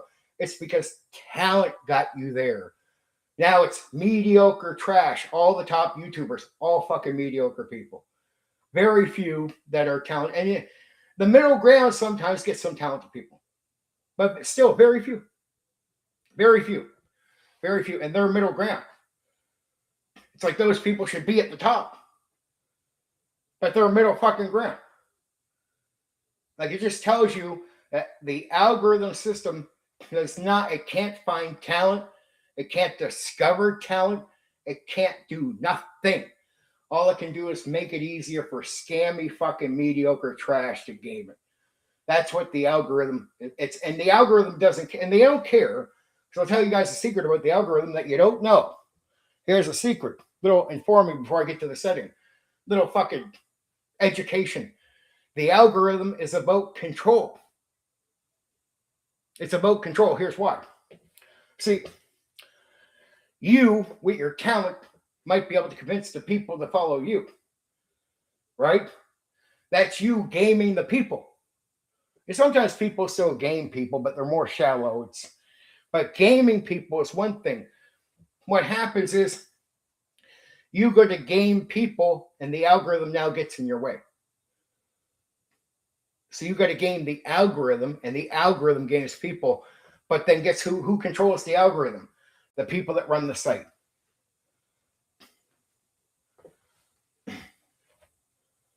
Exactly, Black Rose. It should remain shut. You're not good enough to be there. Why the fuck are you there?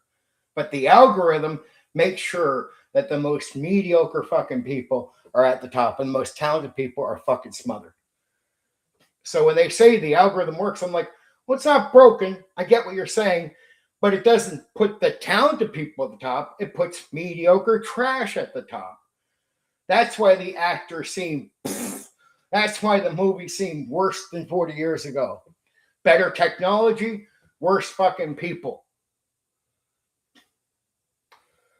That's why when YouTube started, it had better, more fucking entertaining people when it started than it has now. Just saying.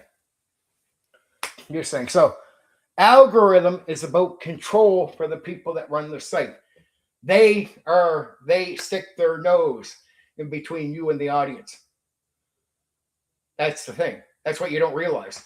The algorithm is about control. Complete control. And so the site has control. The people who run the site have control.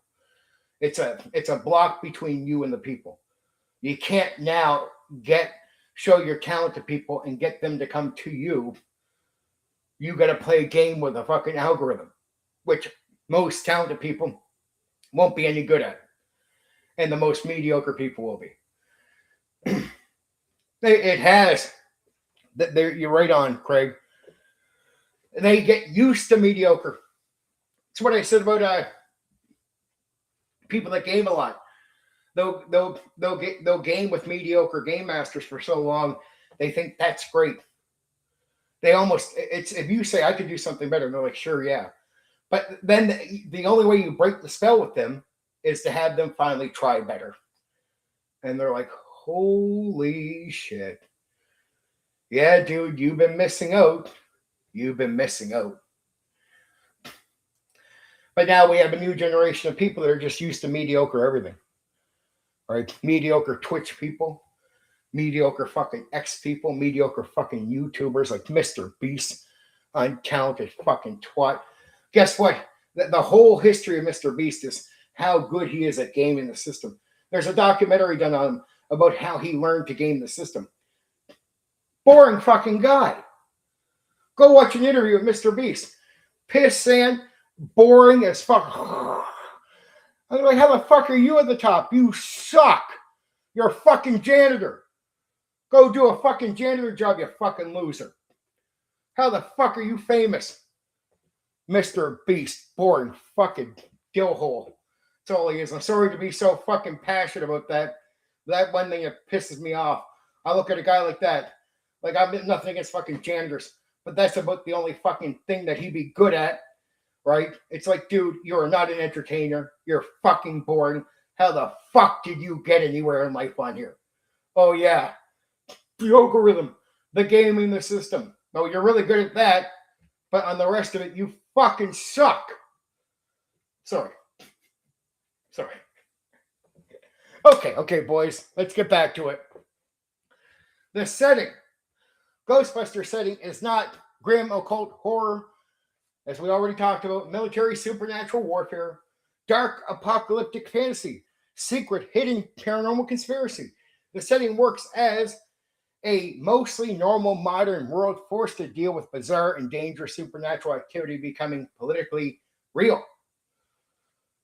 Its identity comes from the collision between ordinary urban life and chaotic paranormal absurdity. New York City is deeply connected to the setting. The original Ghostbusters atmosphere is heavily tied to New York City. The setting thrives on crowded streets, aging buildings, hotels, apartment complexes, subways, noisy neighborhoods, public institutions, city bureaucracy, media presence. The paranormal feels stronger because it invades recognizable everyday urban life. Ghosts appear in libraries, restaurants, offices, hotels, subway tunnels, construction sites, ordinary businesses. The mixture of normal city life and supernatural chaos is central to the atmosphere. The paranormal exists publicly. One major difference between Ghostbusters and many supernatural settings, people know ghosts exist. Paranormal events become public, media covered, commercialized, socially disruptive. But most people still do not truly understand how the paranormal world actually works. This creates public fear, fascination, skepticism, panic, political pressure, media spectacle, all at once. The setting balances absurdity and real danger. Ghostbusters is comedic, but the supernatural threats are still genuinely dangerous. Ghosts can injure people, destroy property, possess victims, destabilize locations, create public panic. At the same time, the paranormal world is often bizarre, theatrical, irrational, surreal, strangely funny. Ghosts may slime civilians, obsess over strange behavior, haunt ridiculous locations, cause absurd public disasters. The setting constantly balances weird humor with real supernatural threat. That tonal mixture is one of Ghostbusters' defining traits. Weird science defines the world. Ghostbusters is heavily rooted in paranormal research, unstable inventions, pseudoscience, experimental technology, psychokinetic theory. The world treats ghost hunting almost like a strange scientific industry. This includes proton technology, containment systems, paranormal diagnostics, ghost classifications, energy research, experimental devices. The science often feels semi understood, highly technical, unstable, internally serious to the characters, even when it appears absurd from the outside. Technology feels powerful and unsafe. Ghostbusters technology feels experimental, dangerous, unstable, barely controlled.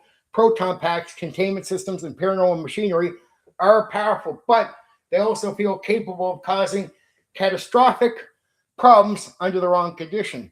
That unstable technological atmosphere is part of the setting's identity. Ghosts are usually personalities, as we talked about, right? Not just monsters. Remember that part? Ghosts work best when they feel emotional, strange, theatrical, irrational, memorable. A ghost may be lonely, arrogant, mischievous, tragic, territorial, childish, obsessive. The paranormal world often feels chaotic and personality driven rather than simply evil. That gives the setting much of its uniqueness. The Ghostbusters feel like paranormal service workers. This is very important to the setting. The Ghostbusters often feel less like supernatural heroes and more like paranormal exterminators, emergency responders, stressed contractors, small business operators, dangerous cleanup crews. The setting has strong blue collar energy, service industry pressure, workplace frustration, business management atmosphere. That identity separates Ghostbusters from most supernatural RPGs. The setting is partly about running a business.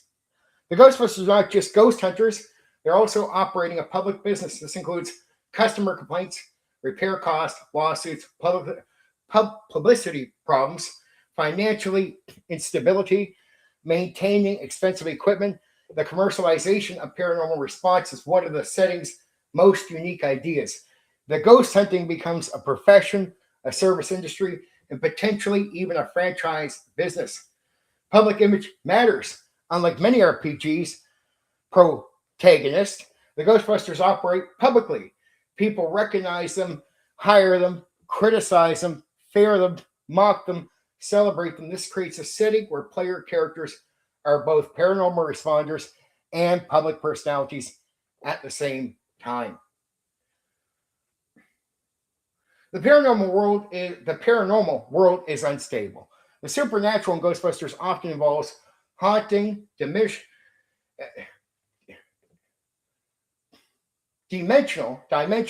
disturbances, cursed objects, psychic outbreaks, paranormal energy surges, reality distortions. The paranormal should feel partly understood, but never fully controlled. That instability creates much of the setting's tension, weirdness, unpredictability. The setting supports both small and large threats. Ghostbuster stories can involve apartment hauntings, bizarre ghosts, strange paranormal clients, cursed locations, or ghost outbreaks, citywide supernatural disasters, major paranormal crisis. The setting supports both small scale weirdness and large scale supernatural escalation very naturally. The world still feels mostly normal. Even with ghosts and paranormal disasters, the world is still modern, urban, commercial, recognizable. People still go to work, pay bills, sorry, just catch up where I'm at, watch television, complain about services, argue with officials, run businesses. That ordinary world foundation makes paranormal chaos feel much more distinctive.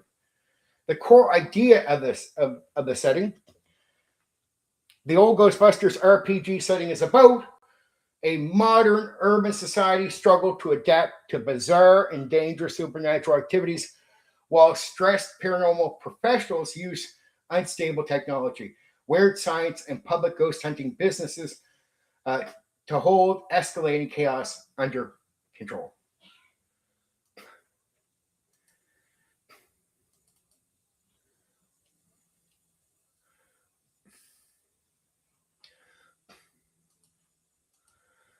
Okay, worth mentioning. The game helped legitimize comedy, comedy RPGs. Before Ghostbusters, many RPGs leaned heavily towards this. Is probably where Craig was talking about Toon. It's probably influenced Toon. Well, I say it did. Just I'm guessing, not even for sure. Before Ghostbusters, many RPGs leaned heavily towards fantasy adventure, tactical combat, serious dramatic tone, simulation heavy design. Ghostbusters helped prove a comedy focused RPG could still create tension, support campaigns, function mechanically, produce memorable sessions. That matters, I'm going to add, historically. The game captured the feeling of the movie extremely well. A lot of licensed RPGs copied characters, artwork, locations. Ghostbusters successfully captured the pacing, the energy, chaos, and the atmosphere of the films themselves. That helped it stand out from many licensed RPGs. The game is more structured than people expect. Some people wrongly assume Ghostbusters is mostly random comedy chaos. It is not. Underneath the humor, the game still usually follows strong structure. That's where I say it's still serious.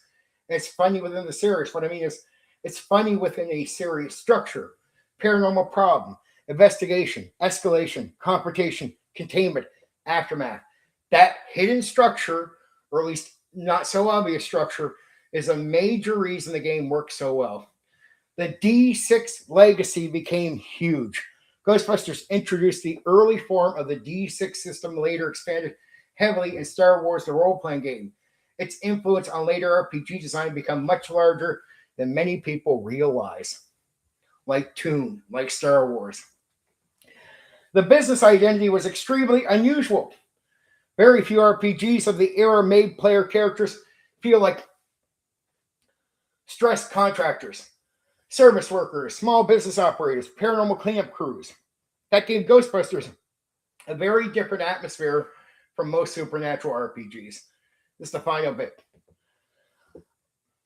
Ghostbusters remain historically important because it successfully translated the atmosphere, pacing, humor, chaos, and supernatural disaster energy of the Ghostbusters itself into tabletop form in a way very few licensed RPGs managed during that era.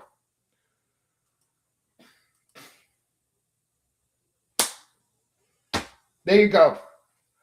Ghostbusters overview completed. Makes me want to go fucking run the game now. Makes me want to go fucking run the game. I hope I've been saying I hope you enjoyed so far through. Well, that's the package, baby. I hope that made you guys think about that game. I hope that makes you even consider if you ever want to go check it out. right? That's a fucking great game. It's a beautiful game. And I hope the advice, like I say about New York, it's not all just in the book exactly. So when I'm telling you about all these locations, it is to help. So that's more game master advice with the setting. So how to run it and the setting is great combination for the person running it to know. That's all very valuable stuff. Thank you, Craig. I appreciate it. I really appreciate it.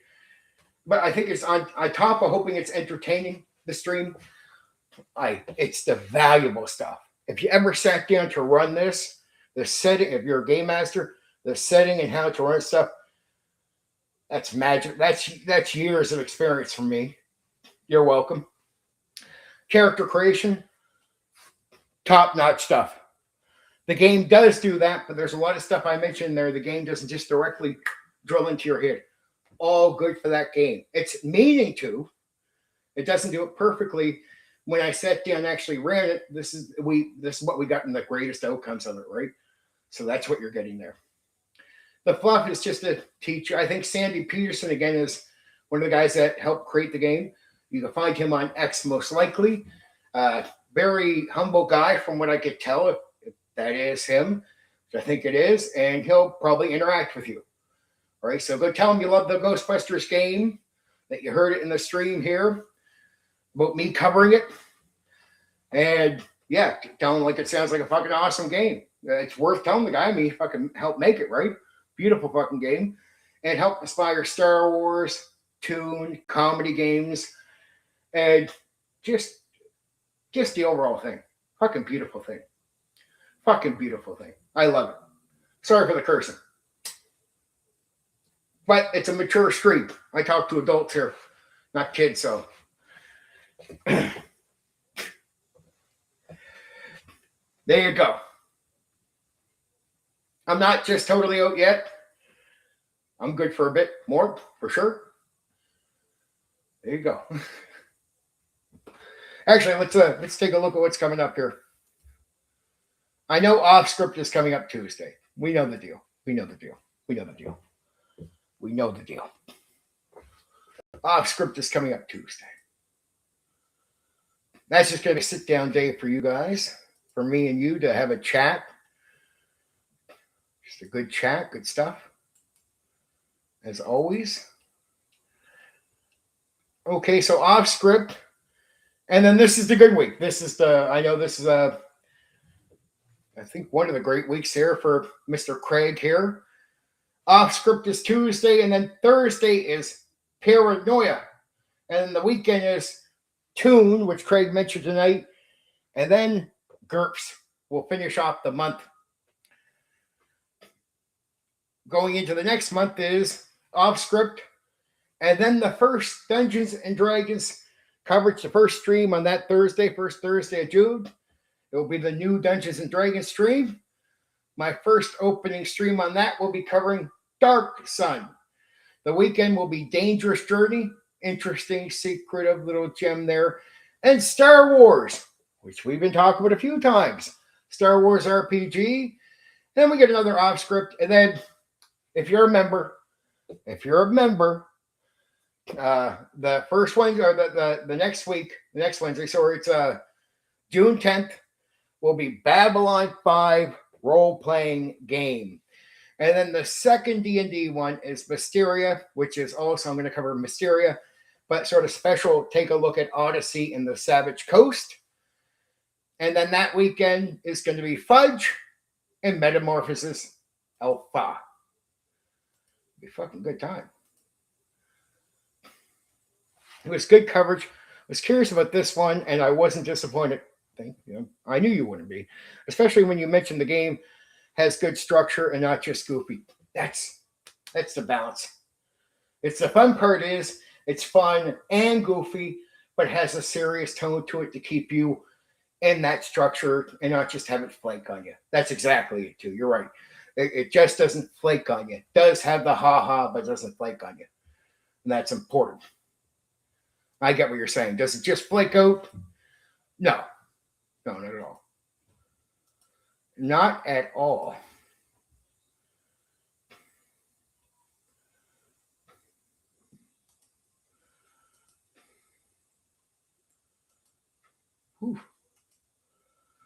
Whew. Whew. Whew. Warm night. Warm night. But yeah, we got some good streams coming up. The off-script stuff, I don't know. It's like I'm starting to think I shouldn't ever put a topic to them anymore. I'm considering, like the odd nights, maybe putting a topic to them, but just saying fuck it, just showing up here to shoot the shit with you guys about anything. Maybe come with some plans, right? But it's like I think the off-script is mostly for you guys. It's like less about me bringing something and more about like what do you guys want to talk about? Like you just bring something up to me, I'll see what I can say about it. I'm thinking though, I don't want to cover politics, but if I notice issues like the algorithm thing was worth mentioning tonight, I felt like that. I had some passionate thoughts on that whole fucking thing when I realized what it is. Like, I really put together what the algorithm is, and that's what disappoints me about the algorithm. It's just not cheating. People are right to say that, but it's the outcome is it doesn't cheat you. If you game it, you can game it, but it's not purposely holding you down. It just doesn't support you, but it stops you from gaming the people with your talent. If I just put my talent out there, the people can't just decide through catching me. The algorithm doesn't show them to me, right? Because I'm not gaming it. So then my talent can't just bust through and get a fair shot at the audience. I always knew Greg Stafford was one of the most important game designers, but I didn't understand just how wide his range was. Yeah, because you've heard me mention this because he's covered a lot of stuff. He's done a lot of stuff. Yeah, very, very, very deeply important. Because once you understand the design, you become a person who becomes important to function around. Right. And it's sad with the egos nowadays, that doesn't happen no more. It's like if you get a guy who's really good at the OSR stuff, all the other guys are so egotistic and out for themselves that there's very few, we work with this guy here, we work with this guy here. And when finally a guy does work with somebody, even that guy can be, even the guy you're getting help from can be flaky because their egos sometimes drive themselves up too much. They give themselves too much credit. And if they give themselves too much credit and they're not humble, where they are good, they're not giving you advice in that area. They pretend they're good at other things, so then they're giving you bad advice. The guys out there, I know if I looked at some of their stuff, I'm like, well, you're pretty good here. You should be giving advice for here, but you mostly give advice over here. I don't get why you're doing that. You should be giving advice here. All right, Black Rose, thank you for staying to the end of the stream or to the end of the Ghostbuster coverage. Love you. Go get some sleep. I'll talk to you soon. I'll post something up tomorrow. Some video or something, you know the deal. Usually not a day off as far as putting something out, but it'd be a day off from the stream, which the good breaks between the streams is good.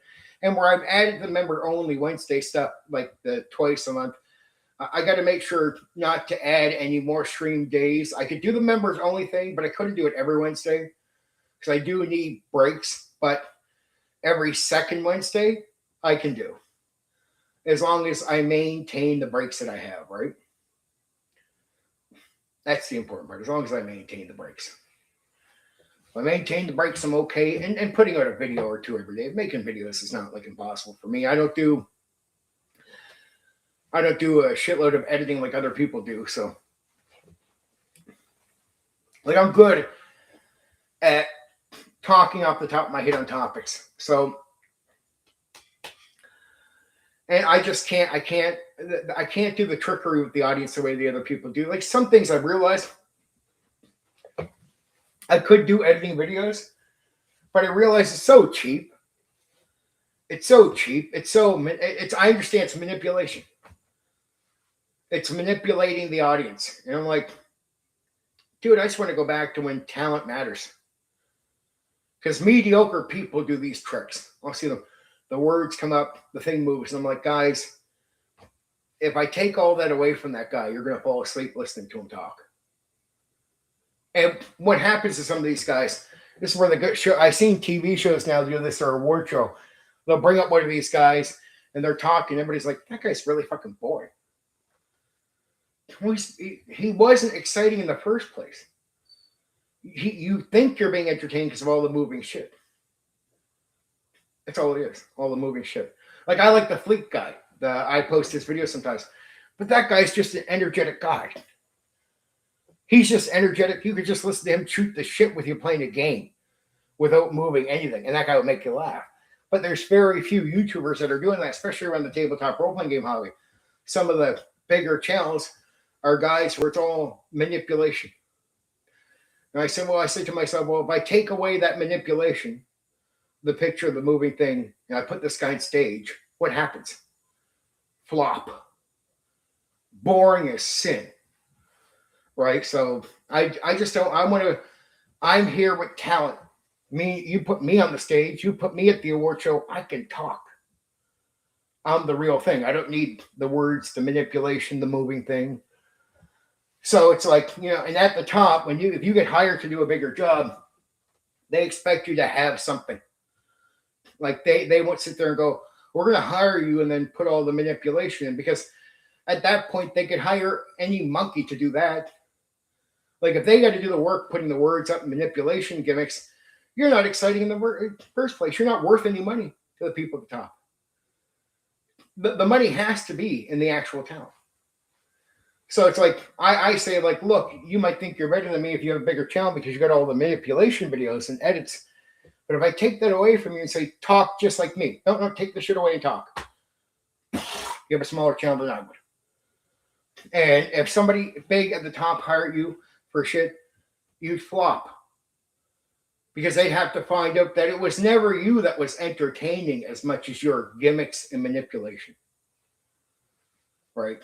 So if it's all manipulation that keeps you exciting with a bigger YouTube channel and you're gaming the system, you can't be at the top. If anybody just hired you just to stand out in front of people and talk, you'd fucking fail. So no bigwig can hire you for their shit.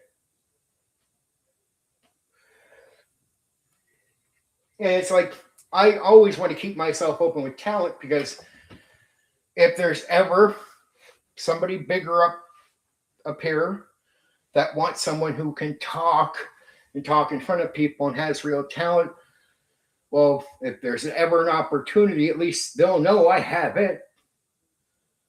The guy with the massive channel, he has manipulation. I have talent.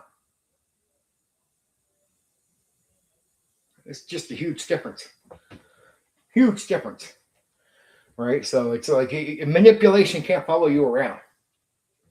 It's like the guys that attack people that play videos of other people and fucking play all the clips from X about fucking politics. I'm like, yeah, it's all bullshit.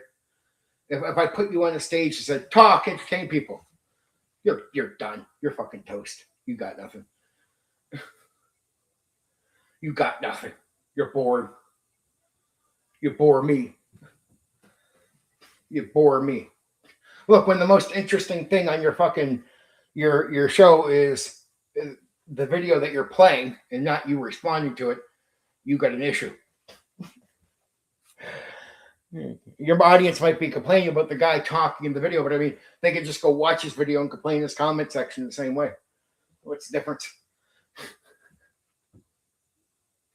They get to complain in your chat. How fucking convenient. And they're more entertained talking to each other in your chat than watching you. That's pretty sad. Well, see, guys, where they have a chat, where the chat is more entertained socializing to each other than they are watching the fucking thing. I'm like, well, okay, that they're there for their socializing with each other. They're not there for you. They're there for each other. That's bad. I like to interact with my chat because I want my chat to be here for me. And not out of ego. It's just, I want to have a connection with my chat. And I don't mind if you guys shoot the shit back and forth. I think that's all good. But I think I should be part of that. Not, you're more here for socializing together than talking to me. If the whole core is just you guys talking to each other and I'm playing somebody else's video and you're reacting, they're like, what the fuck? Why do you think I say there's some people out there where they get pissed off at me for pointing it, especially guys that hate me and they'll say shit like, I'm like, you attack me all the time, so I could take a little dig every so often and I could point out a fact that might bother you. I have it and you don't.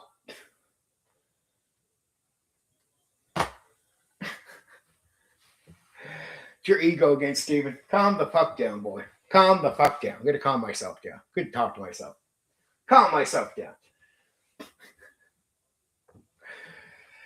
Ah, shit. See, but this is what makes all this energy I have right here is what makes me I'll just claim it out loud without you seeing it. It makes me a good game master. Especially for old school games where it's about performance and not about, like, again, in 5e, that's why I don't like it. I ran 5e. I'm like, all right, you got this right. At what point do I get to fucking perform when it matters? Don't you want to hear me fucking make the NPC interesting? Don't you want this? Don't you want to experience the world? Don't you want to know what this feels like? Don't you want me to create an atmosphere? Like, you want that, don't you? No, just make sure the goblin can, like, fight back. The fuck? I don't want to run a video game. That's why I don't like 5e. I ran it. It's like running a fucking video game. Go play a video game if you want to play a video game. Fuck off. Start asking me to run that. I even told my players recently, like, will you ever go back to 5e? I don't want to. I don't never want to fucking touch it again. It was like running a video game. I was like, I don't got to create atmosphere. I don't got to fucking perform for you. I don't got to worry about putting my talent to it, but I'm not lazy and fucking useless. I don't want to run a fucking video game for you. I don't want to run a mindless fucking game. I want you to think that's what makes me interested. Right? That's why I complain about that. That's why I did that night about WotC versus TSR stuff. And I said the perception check thing. Well, we don't got to think, we just play. Well, then it's all about you. It's not about my fun. Because now I'm bored out of my fucking mind. And I'm not your slave. So making you think is interesting for me. You not thinking just means I'm a fucking mechanical guy between you and the book. I'm bored out of my fucking mind. What's in it for me, baby? What's in it for me? You being happy? What about me? Jesus Christ. WotC is all about serving the players. I get it. I don't hate them for it. That's what players want. But I'm not there to be a slave between the book and the player. It's get your fucking AI DM for the WotC game. Get it. Get your fucking... I don't want to do it. Get your AI. Because I don't want to fucking run that shit. It's not fun for me. It's fun for the players. All right, players, go play your video game with an AI. It's a video game. Why even be offended? And you don't even care about the atmosphere or the feeling. There's WotC players don't give a fuck about that stuff. So it's like, okay, fair enough. You don't give a fuck about performance. You don't give a fuck about feel. None of your monsters are made to care about being in the fucking real world. None of it matters to you. Get the AI to fucking do it. The book already runs the game. You don't need me. Or just, maybe this is why. Here, they say, that you see WotC guys out there going, we should get paid to DM. And you'll see old school guys going, well, paid to DM? That's really stupid. Well, I got to tell the old school guys, I would never charge to fucking run a game for anyone like that. But part of me gets it. You're a slave between the book and the players. Well, if it's not about your own experience, maybe yeah, motherfucker, pay me. If I'm going to be bored here and just make sure you have fun, players, fucking pay me. Maybe that's it. I'm not saying I would do that, but it becomes more justified when you realize what the experience is for the person running a WotC edition game. Holy fuck, you are a slave between the book and the player. Absolute fucking slave. Oh, Jesus Christ. That's... Sorry, Lord. But it's... Misspoke there. But that is trash. That is... WotC D&D is awful. I'm not attacking WotC people. I'm saying it's a personal thing. Personally, for me. You can love it. And I get why the players like it. So I don't want to insult and say, I don't get why players like it. I get why players like it. It's just without the part where I get you to think your way through certain things, there's my part of the fun is gone. There goes. Goodbye. What about doing the atmosphere? Doesn't matter. Oh, there's my performance fun. Goodbye. Is it all about the player's experience? Yeah. Then, dude, those DMs have a much better argument or case for saying, pay me. I sort of get it. You want your perception check gaming? Pay me. If not, let me have my fun. Let me perform. Stop fucking, get the perception check out of the fucking game. Think your way through things. Make it interesting for me. Let's cut back some of the rules so it can be a little faster, so I can focus on performance, so I can enjoy what I'm doing. Because it's supposed to be a back and forth. As a team, we have a good experience together. Not, I am a middleman between the book and you. That's where New School gets it wrong. It's all about serving the player. That's why they run out of DMs. Third edition had this problem. That's why second edition started outpacing them for active games. I was shocked. Open RPG was one of the main places to play. At first, for a little while, third edition comes in, gets hot, becomes half the games. After a while, second edition is the majority of active games going on. When fourth edition came out, second edition was the most active game going on in Open RPG. It went on right into 5e testing. And 5e, what's the big, and people don't even hide it. They try to lie in third edition. We're not running out of DMs. Then they'll be like running out of DMs. And 5e, they're just like, they're just open about it. Yeah, shit, dude. We can barely hold on to DMs at all. I'm like, yeah, because it's fucking bored. You're a fucking slave to the player. No wonder you can't hold on to a DM. There's nothing to care about or be passionate about. You're a middleman between the book and players. No wonder. And if you try to make the game more fun for you as a DM, 90+% of the fucking players will not join that game. That's the part where that blew my mind when I started realizing that was true. I would go over to places where they're recruiting. And I'm banned from it, but I see them recruiting. It'd be like, okay, 5e, typical. You're a middleman. Man, he could fill the game up right away. All the 5e guys, typical. Slaves to the book, right? Between the book and the players. Oh, there's a creative 5e guy that's made some adjustments that might make it fun for him. Nobody's joining this game at all. But you'd see almost every other 5e guy come in. Typical game, fill up. Typical game, fill up. This guy makes the game slightly more interesting for himself. Nobody joins. Okay, player base. Come on, guys. Come on, guys. Come on, guys. Like, get real here. Get real here. If you want a slave, the slave has a better justification than an old school game master to charge your money. So, hey, old school guys out there going, I would have never charged. Yeah, well, I get you, but unless you know the truth about what a DM is going through, stick your fucking opinions up your ass about judging them. They have all the fucking right in the world to say, if I'm going to be a fucking slave to the player and not enjoy myself, and that's what the players want, well, they have a better case to say, pay me. If not, say to the 5e players, get ready. DMs are running away from 5e at rapid speeds. So you're probably going to desperately need an AI DM. No wonder they're working on 6th edition. And they're talking about old school. They're talking about old school because 5e and their way of gaming is collapsing. Right, Mike Burrows? You fucked that, didn't you, boy? Mike Burrows, a serious game designer. Yeah. Yeah, okay, Mike, sure. You made a game that would sell the players. Problem is, you didn't make a game that would work for the person running it. Bad design. Bad design.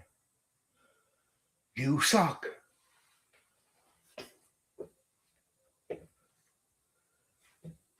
How you doing, Mike? I'm a real game designer, so I know the difference between what you did, right? I know. You fucked it. You fucked what, CD? You fucked the whole thing. You fucked the whole thing, dude. And everything. He was just talking about, like, he finally, after I put out criticism of combat, finally Mike Morose comes out and says, all right, the combat's a little shitty. I'm like, dude, the game is shitty. Not for the players. No, I know their perception of the game is great. The game is shitty for the guy that needs to run it. And if you run those off, what happens? This is what happens when mediocre people like Mike Merles, mediocre, go up a ladder they shouldn't be able to go up. Amateur Mike Merles. Amateur fucking fuck up bad game designer. Paid shitloads of money to make a shitty game. Shit. That's great. Massive amount of money for a shitty game.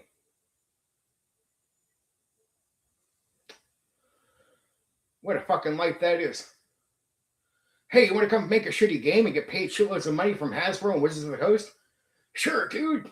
I'll sign up. Hate to be so judgmental, Mike. If Mike Morales ever hears this, he's going to know everything I just said is true. That's the worst thing. I'm picking on that kid.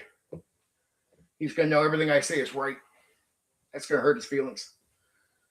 Sorry about that, kiddo.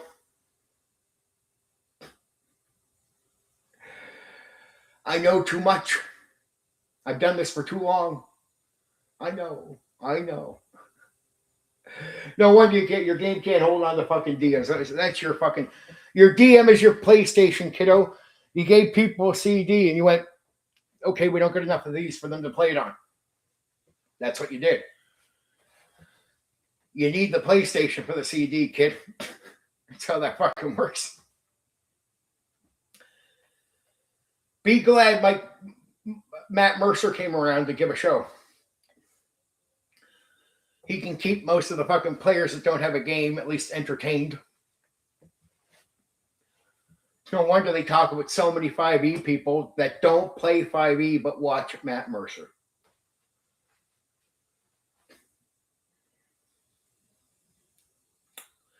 And here, Wizards of the Coast spent so many years putting down gaming that works.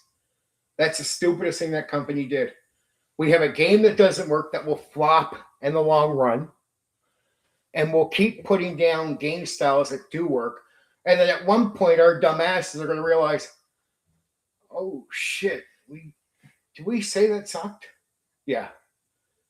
Do we got to do a bit of that to make it work? Yeah. Did they know most everything back in the 80s that was already right and we can't really advance too far beyond that? Yeah. Oh, shit. Yeah. Second edition AD&D was peak.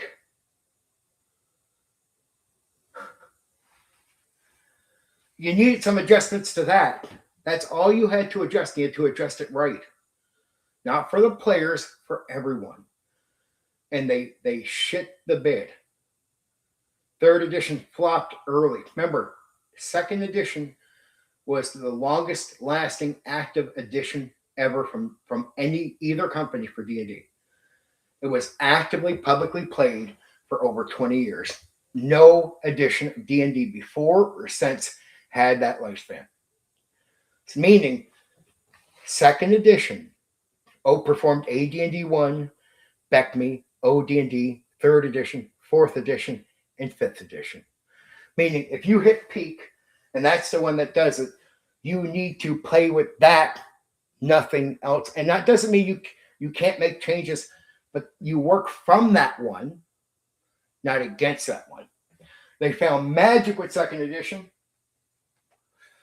And the problem is TSR had already lost its customer base before getting to that stage. And they lost it through very bad money grab techniques. When WotC picked it up, instead of re-pumping up second edition, or at least making their new game from that with some minor adjustments, instead of playing to that, those idiots ran away from it.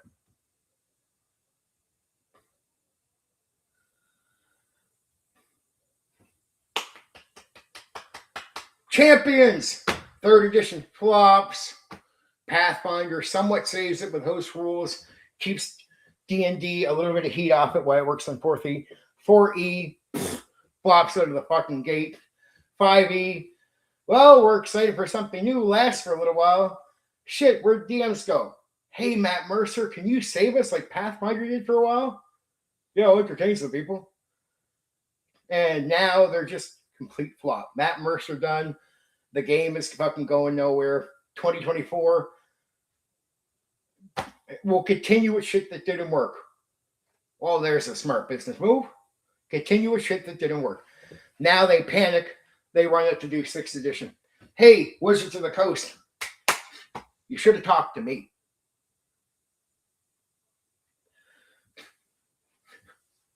Not Mike Merles. Why pay a fucking amateur game designer shitloads of money when the guy with the answers is right here? What a fuck? What a company. What a company.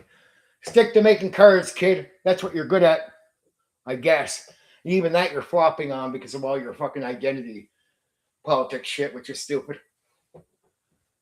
Sorry to roast some people, my audience. I see that you're here, so I know you're listening. See, this is me performing, entertaining.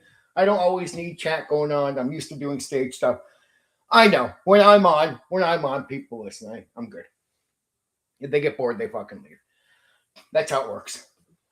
You don't always need somebody to verify. I see a lot of YouTubers out there. They'll start saying something interesting and nobody is responding. And I'm like, and they're like, oh, I guess people don't want to talk. Shut the fuck up and keep talking. Or shut the fuck up with the complaints and keep talking.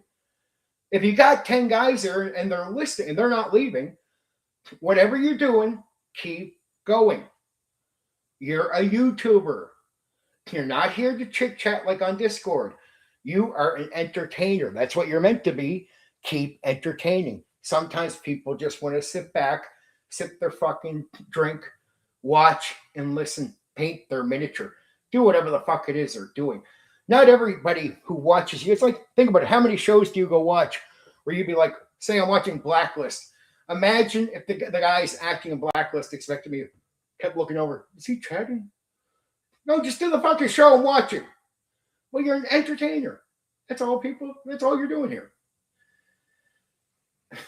But if there is any comments on all the shit I'm saying, go ahead. Have at it. Taking a small break from the rant.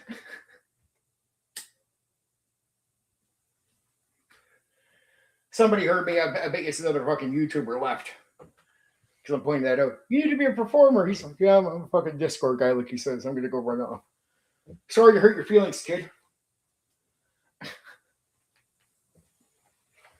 Sorry to hurt your feelings. I forget people have those.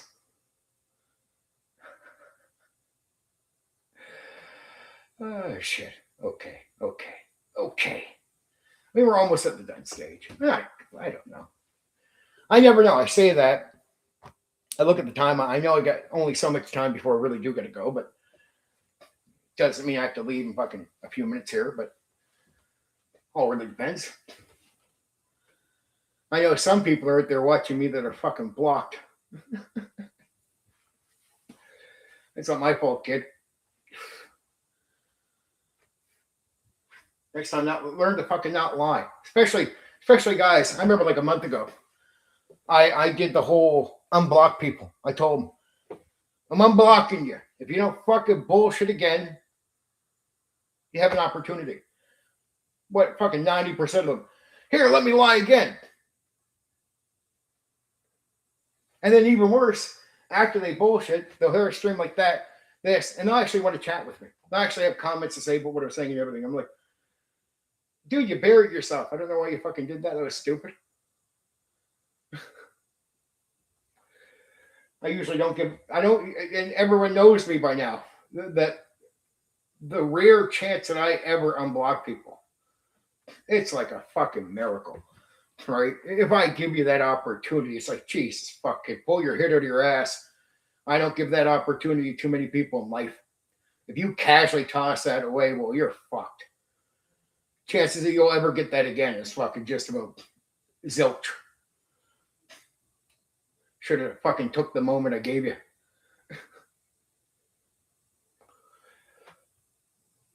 If you need to keep fucking feeding your anger over little fucking things and then realizing all your fucking bullshit's not going to bring me down or do anything. And once you realize it's a waste of time, it'd be better to interact with me. You don't want to learn that too late, do you? Well, some of you do. Some of you do learn it too late, don't you? It's not my fault. Some people learn too late.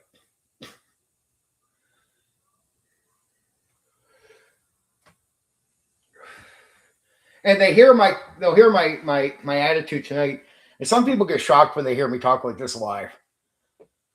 Because they're like, well, we didn't think he actually had that confidence. I'm like, well, yes, I fucking do. I like watching John Oliver doing a freestyle rap about TTRPG. I know I'll miss something if I'm typing. There you go, Craig. That's it, right? If I'm on a rant, that's why you notice I'm not expecting chat. If I'm on a rant, listen to the fucking rant, right? I'm making my points like the Mike Burrows thing. It's I know. I'm on a fucking go. I'm performing, entertaining it. So it's like let me do my thing. At the end of the rant, or at like the end of the rap. All right. You got something to say? Say it.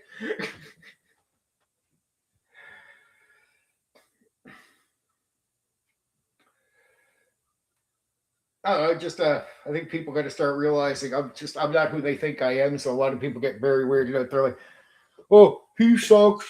He's an idiot." And then they come over and they're like, well, he's not talking like an idiot. He's talking like a confident guy. Yes, you lied to yourself, you fucking dill hole. You lied to yourself. That's why you're fucking shocked, because you believed your fucking own lie. Stupid. You live in a lot of people out there live in a fucking delusion. They lie about who people are. They start believing their own lie, and then they're fucking shocked when they actually see the person not like, man, if he's who I think he is, how the fuck is he talking that way? Because he's not who you think he is.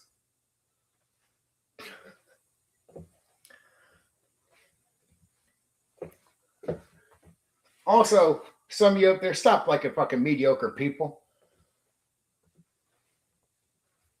It's like, why do you think I talk about the money grab stuff? Because if you keep giving in to mediocrity or money grabs,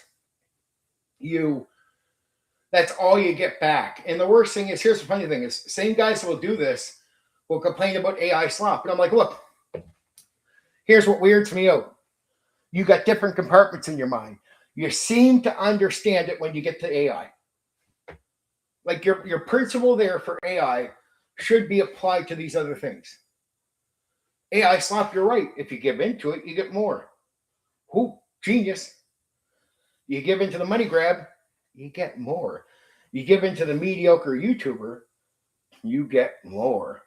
And if you don't support quality, you get less. You get less than. You get less quality, more mediocre. Like artists, this is why there's some artists out there. People talk about AI slop, and then they won't support real artists out there. It's that's another two-way street. I don't like. Oh, I hate AI slop. Are you supporting artists? No. It's like the clones for the OSR. Guys will go because they're clones. They're copies of a game that already exists. They're a third-party product. They'll be like, man, I support independent games. Okay, that means you support real independent games and not OSR clones. No, we mean OSR clones. Well, then you're not supporting independent games. And even worse, these same guys will complain later.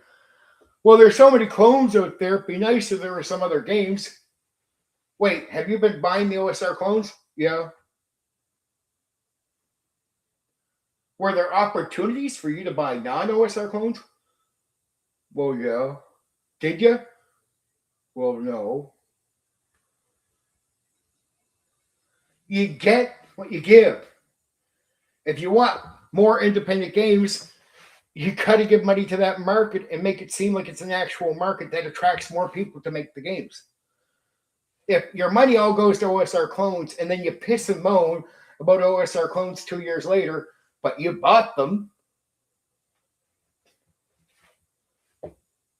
you're stupid. You're part of your own problem.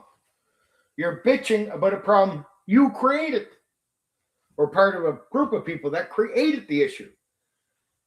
We're sick of all the clones. Do you own some clones? Yeah.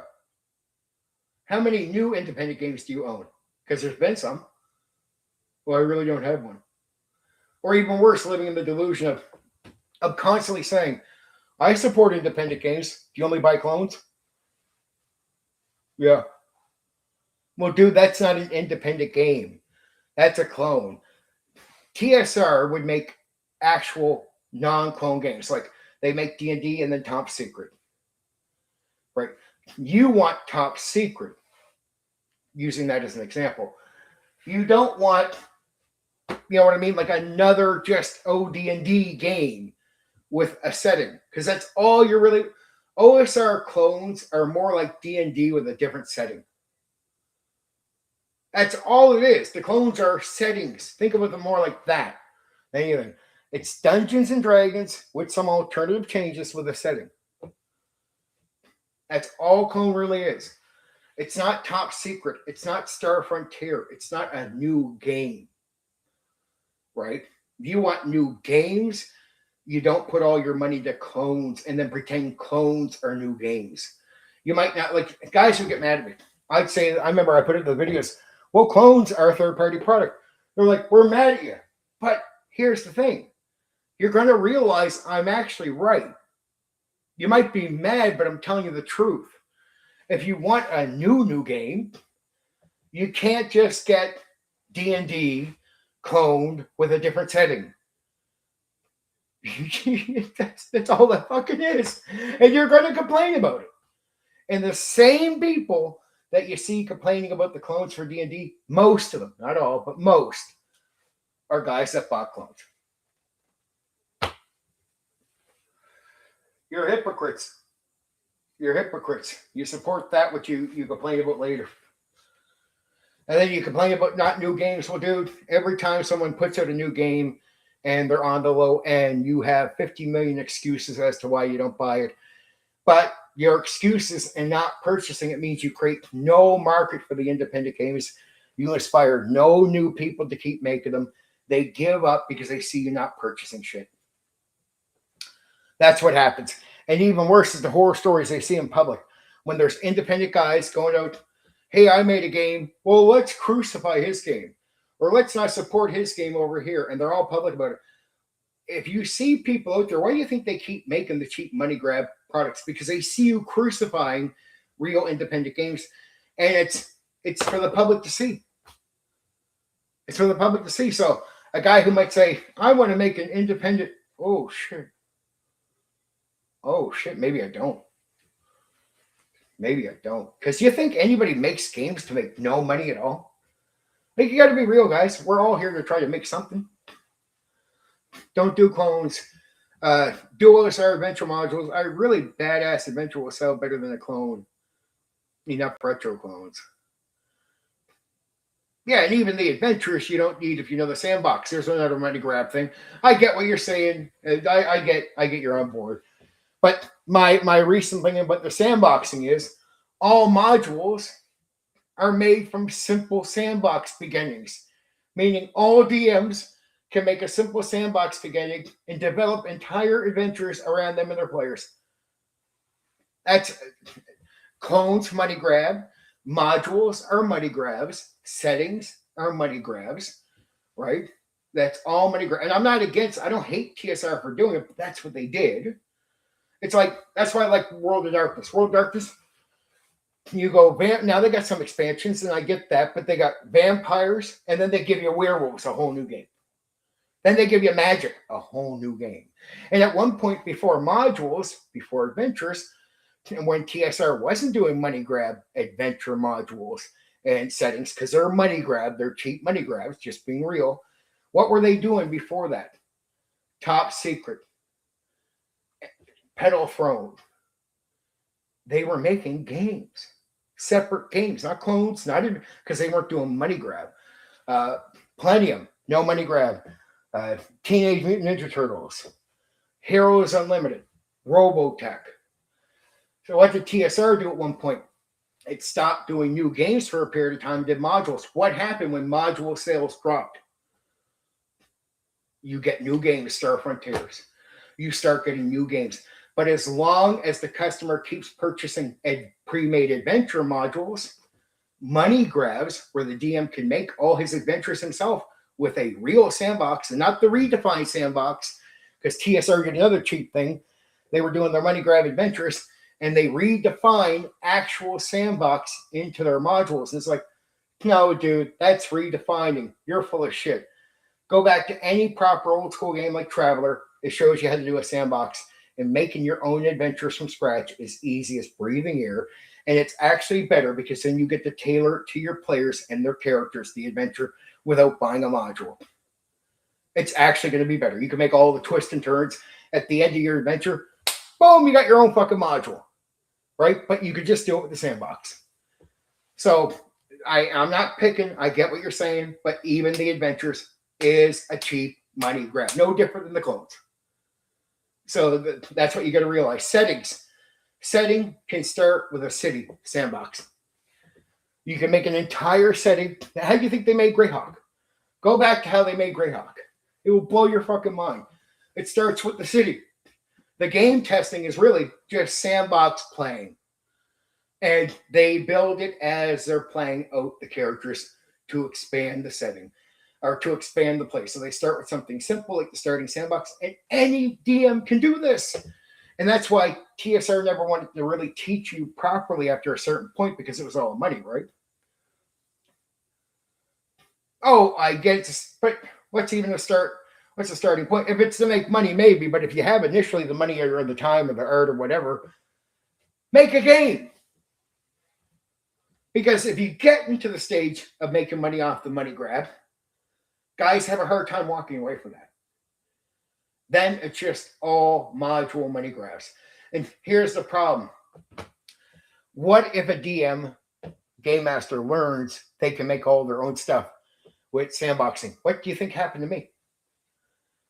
This is what happened to me, Eldred. I found out I could make my own adventures by sandboxing. I never, ever ran a module. I ran Dungeons and Dragons for decades. I haven't run a single module. Haven't had to at all. I've been making my own adventures, never needing to repeat, forever. Exciting fucking stuff. Twists and turns, everything all developed around the players and the characters. And the players have more fun because the adventure is purely tailored to their characters, purely tailored to what they're doing. Never ran a single module in my entire life. And I ran thousands of Dungeons and Dragons sessions, campaigns, the whole night. Never had to, because I did something a lot of D&D guys didn't do. I ran different games. So when I went and ran Traveler, when I stepped out and started running other games, I finally learned something D&D wasn't teaching me. And I thought it was weird. Why aren't they teaching me this? Because then I realized it. If they teach you a proper sandbox, you realize you don't need their adventures.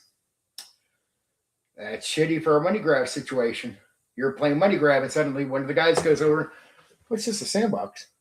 Why do you think they redefined sandbox later into their modules? Because it was a threat to the way they were doing business. If people learned you could just do your own adventures like breathing air, why would you keep spending money on modules? You wouldn't, right?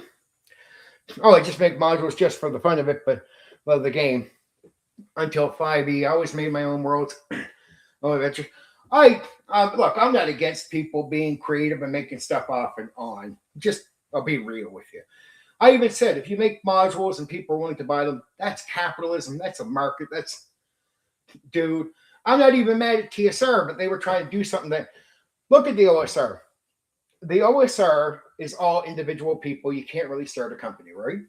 Go back to old school, right? Go back to old school, and you realize most, other than the World of Darkness model, like what was most games made by individuals or small little teams, not really companies, right? Because you can't afford to be a company when you make a game, right?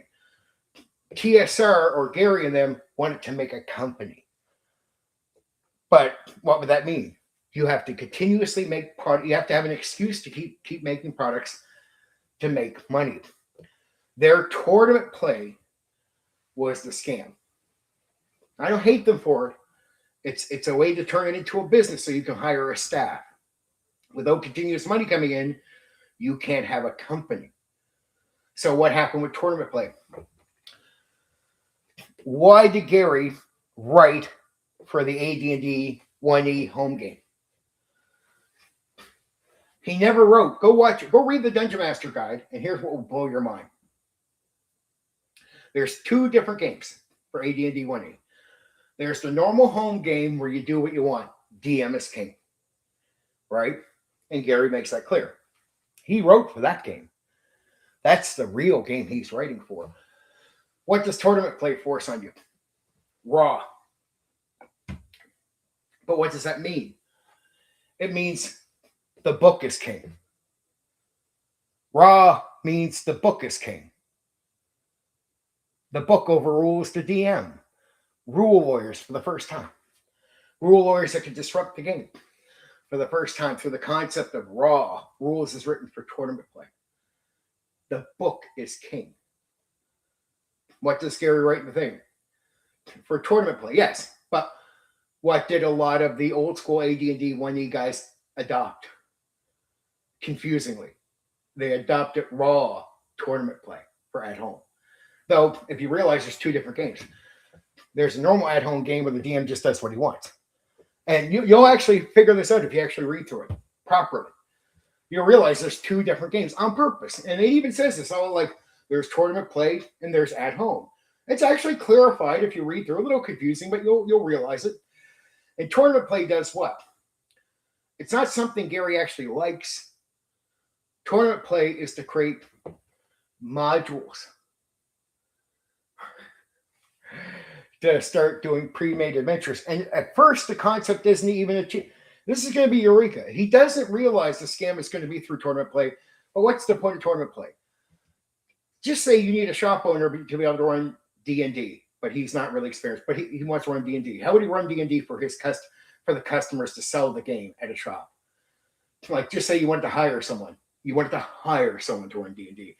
Well, if you hire them and they have no skill for D&D, what they could do is run a pre-made adventure raw by the book. That means you have no skill at all as a DM. You're not even the real thing. Right? Why do you think most AD&D 1E DMs stick to AD&D 1E? Eldred, I'll tell you a little secret here that they don't want to admit to you. Most guys aren't creative enough to run anything but tournament play raw with the module. That means they just go by the book. Book is king. They run the adventure. If I said be a creative 2nd edition DM or even run OD&D, these guys can't do it. They're not just nostalgic. They're stuck. They're stuck to AD&D 1E. They cannot step out of it. They got to run the pre-made adventure and they got to run by the book. I still do on drive-through. Sci-fi, fantasy, and science started in the 1930s. It's hard to imagine fans wouldn't still publish them now. True, Craig. I still do on drive-through. I got banned for a few of them. Geez, I'm not. They're so picky about their fucking content, Eldred. And Eldred, I like you a lot, so please don't take offense. I'm giving you some inside baseball type of shit. And what I'm saying is correct, though. The guys can't run anything but AD&D 1E. That's some inside baseball. I mean, you wouldn't know, but I'm telling you some real facts now. So some guys are not nostalgia for AD&D 1E. they're stuck to it. If they say they DM, they can't DM second edition, because second edition, you don't do raw. It's a clear toolbox. You don't have to do raw. Players will expect you to be open-minded and creative. So the second they have to think outside the box, there they go. They can copy some gimmicks from other games, but they all have to stay with 1E. I like old D&D too, but old D&D is it teaches you something the AD&D 1E doesn't teach you. They always hope you don't lean back, which is it teaches you sandbox. That's one great thing about OD&D. Delving deeper RPG. I do like OD&D because it teaches you a little bit about sandbox, but they just got rid of promoting sandbox because sandbox fucked with the module gimmick, right? And it's not the insult, but because a lot of guys just don't know this, so they start making modules and they're making cool adventures, and this is how it has pitched to you. Most guys don't know this stuff is money grab. It's just I did so much study of history. I was actually there in 1987. I started at 7 years of age and started DMing at 1991. But I talked to a lot of guys that just knew their shit really well. And they just explained to me how modules are money grabs. And these were guys that were from the 70s that played all kinds of different games. So they already knew about the sandbox. They already knew how modules were made.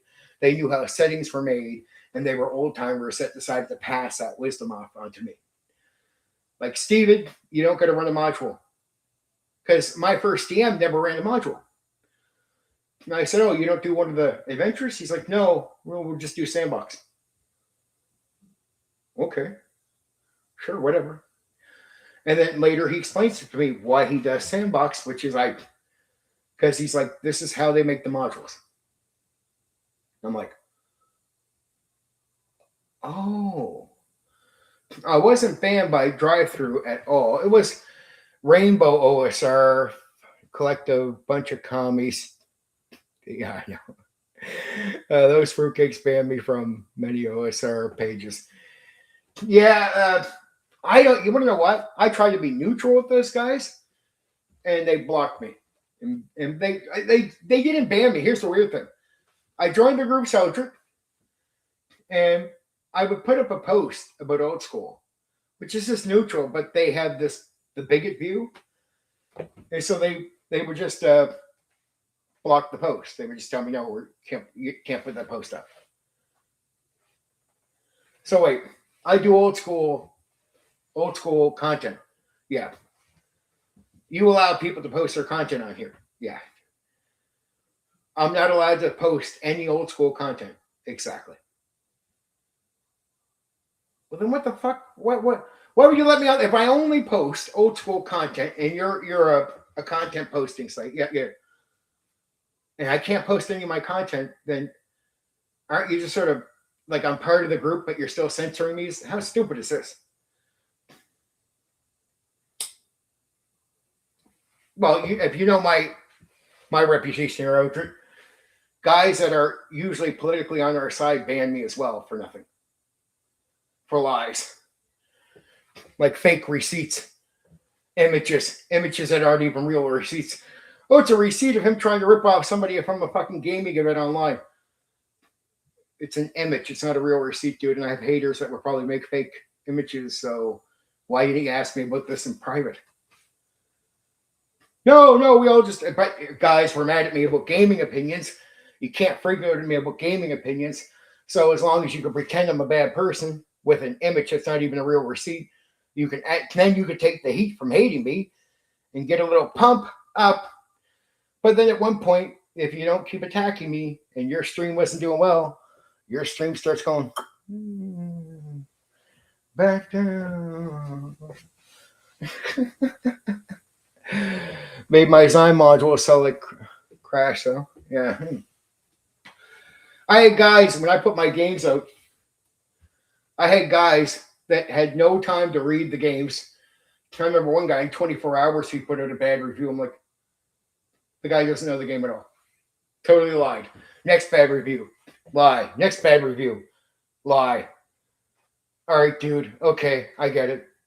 Crashing me with bad reviews. And then I have a bunch of haters. So it's just a combination. It can fucking fuck you up. It can fuck you up a bit.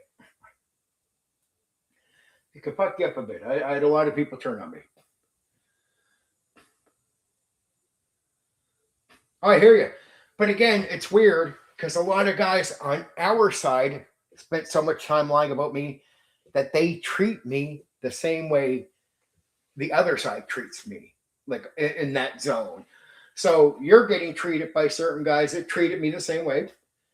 But then our guys supposedly on our side, for very stupid, deceitful reasons, treated me the same way. It's like, wait, you're against commies too, right? Yeah. Why am I not allowed in this group? Well, because we heard stuff about you. Can you prove any of it when you give me a fair shake? That's the other side does this deceitful stuff. You don't do this, right? Nope. But our own side reacted to me like a bunch of commies. So there you go. I guess both sides can play that game, right? Yeah, I did like 70 live plays in my other 3 channels. So I've done the live plays before. I've done them. I think I do great too. I got the energy for this fucking shit. It's just got to get players for this stuff. Yeah, I've talked about the challenges of getting players when you don't already have formed relationships on here with people. If you do, it's a lot easier, convenient, because a lot of people are shy. But, hey, Eldrick, excited to talk to you, man. Be around the next stream. Off script is Tuesday. If you do like chatting like this, be around. Be around more. I love shooting the shit. You're just getting to me at the end. It's almost 11 o'clock my time. I'm at 4 hours. I'm toasted, dude. Brains melted. But I appreciate the back and forth. I was glad I could give you some inside game there on the, and it's not to push back on what you're saying. I think it's cool what you're doing. Glad you don't buy clones. Glad you fucking play it smart. But definitely be around for some more. Be around for some more. All right. All right, Craig. Love you. Eldrick. Take care, dude. Monkey, whoever else is watching. You know the deal.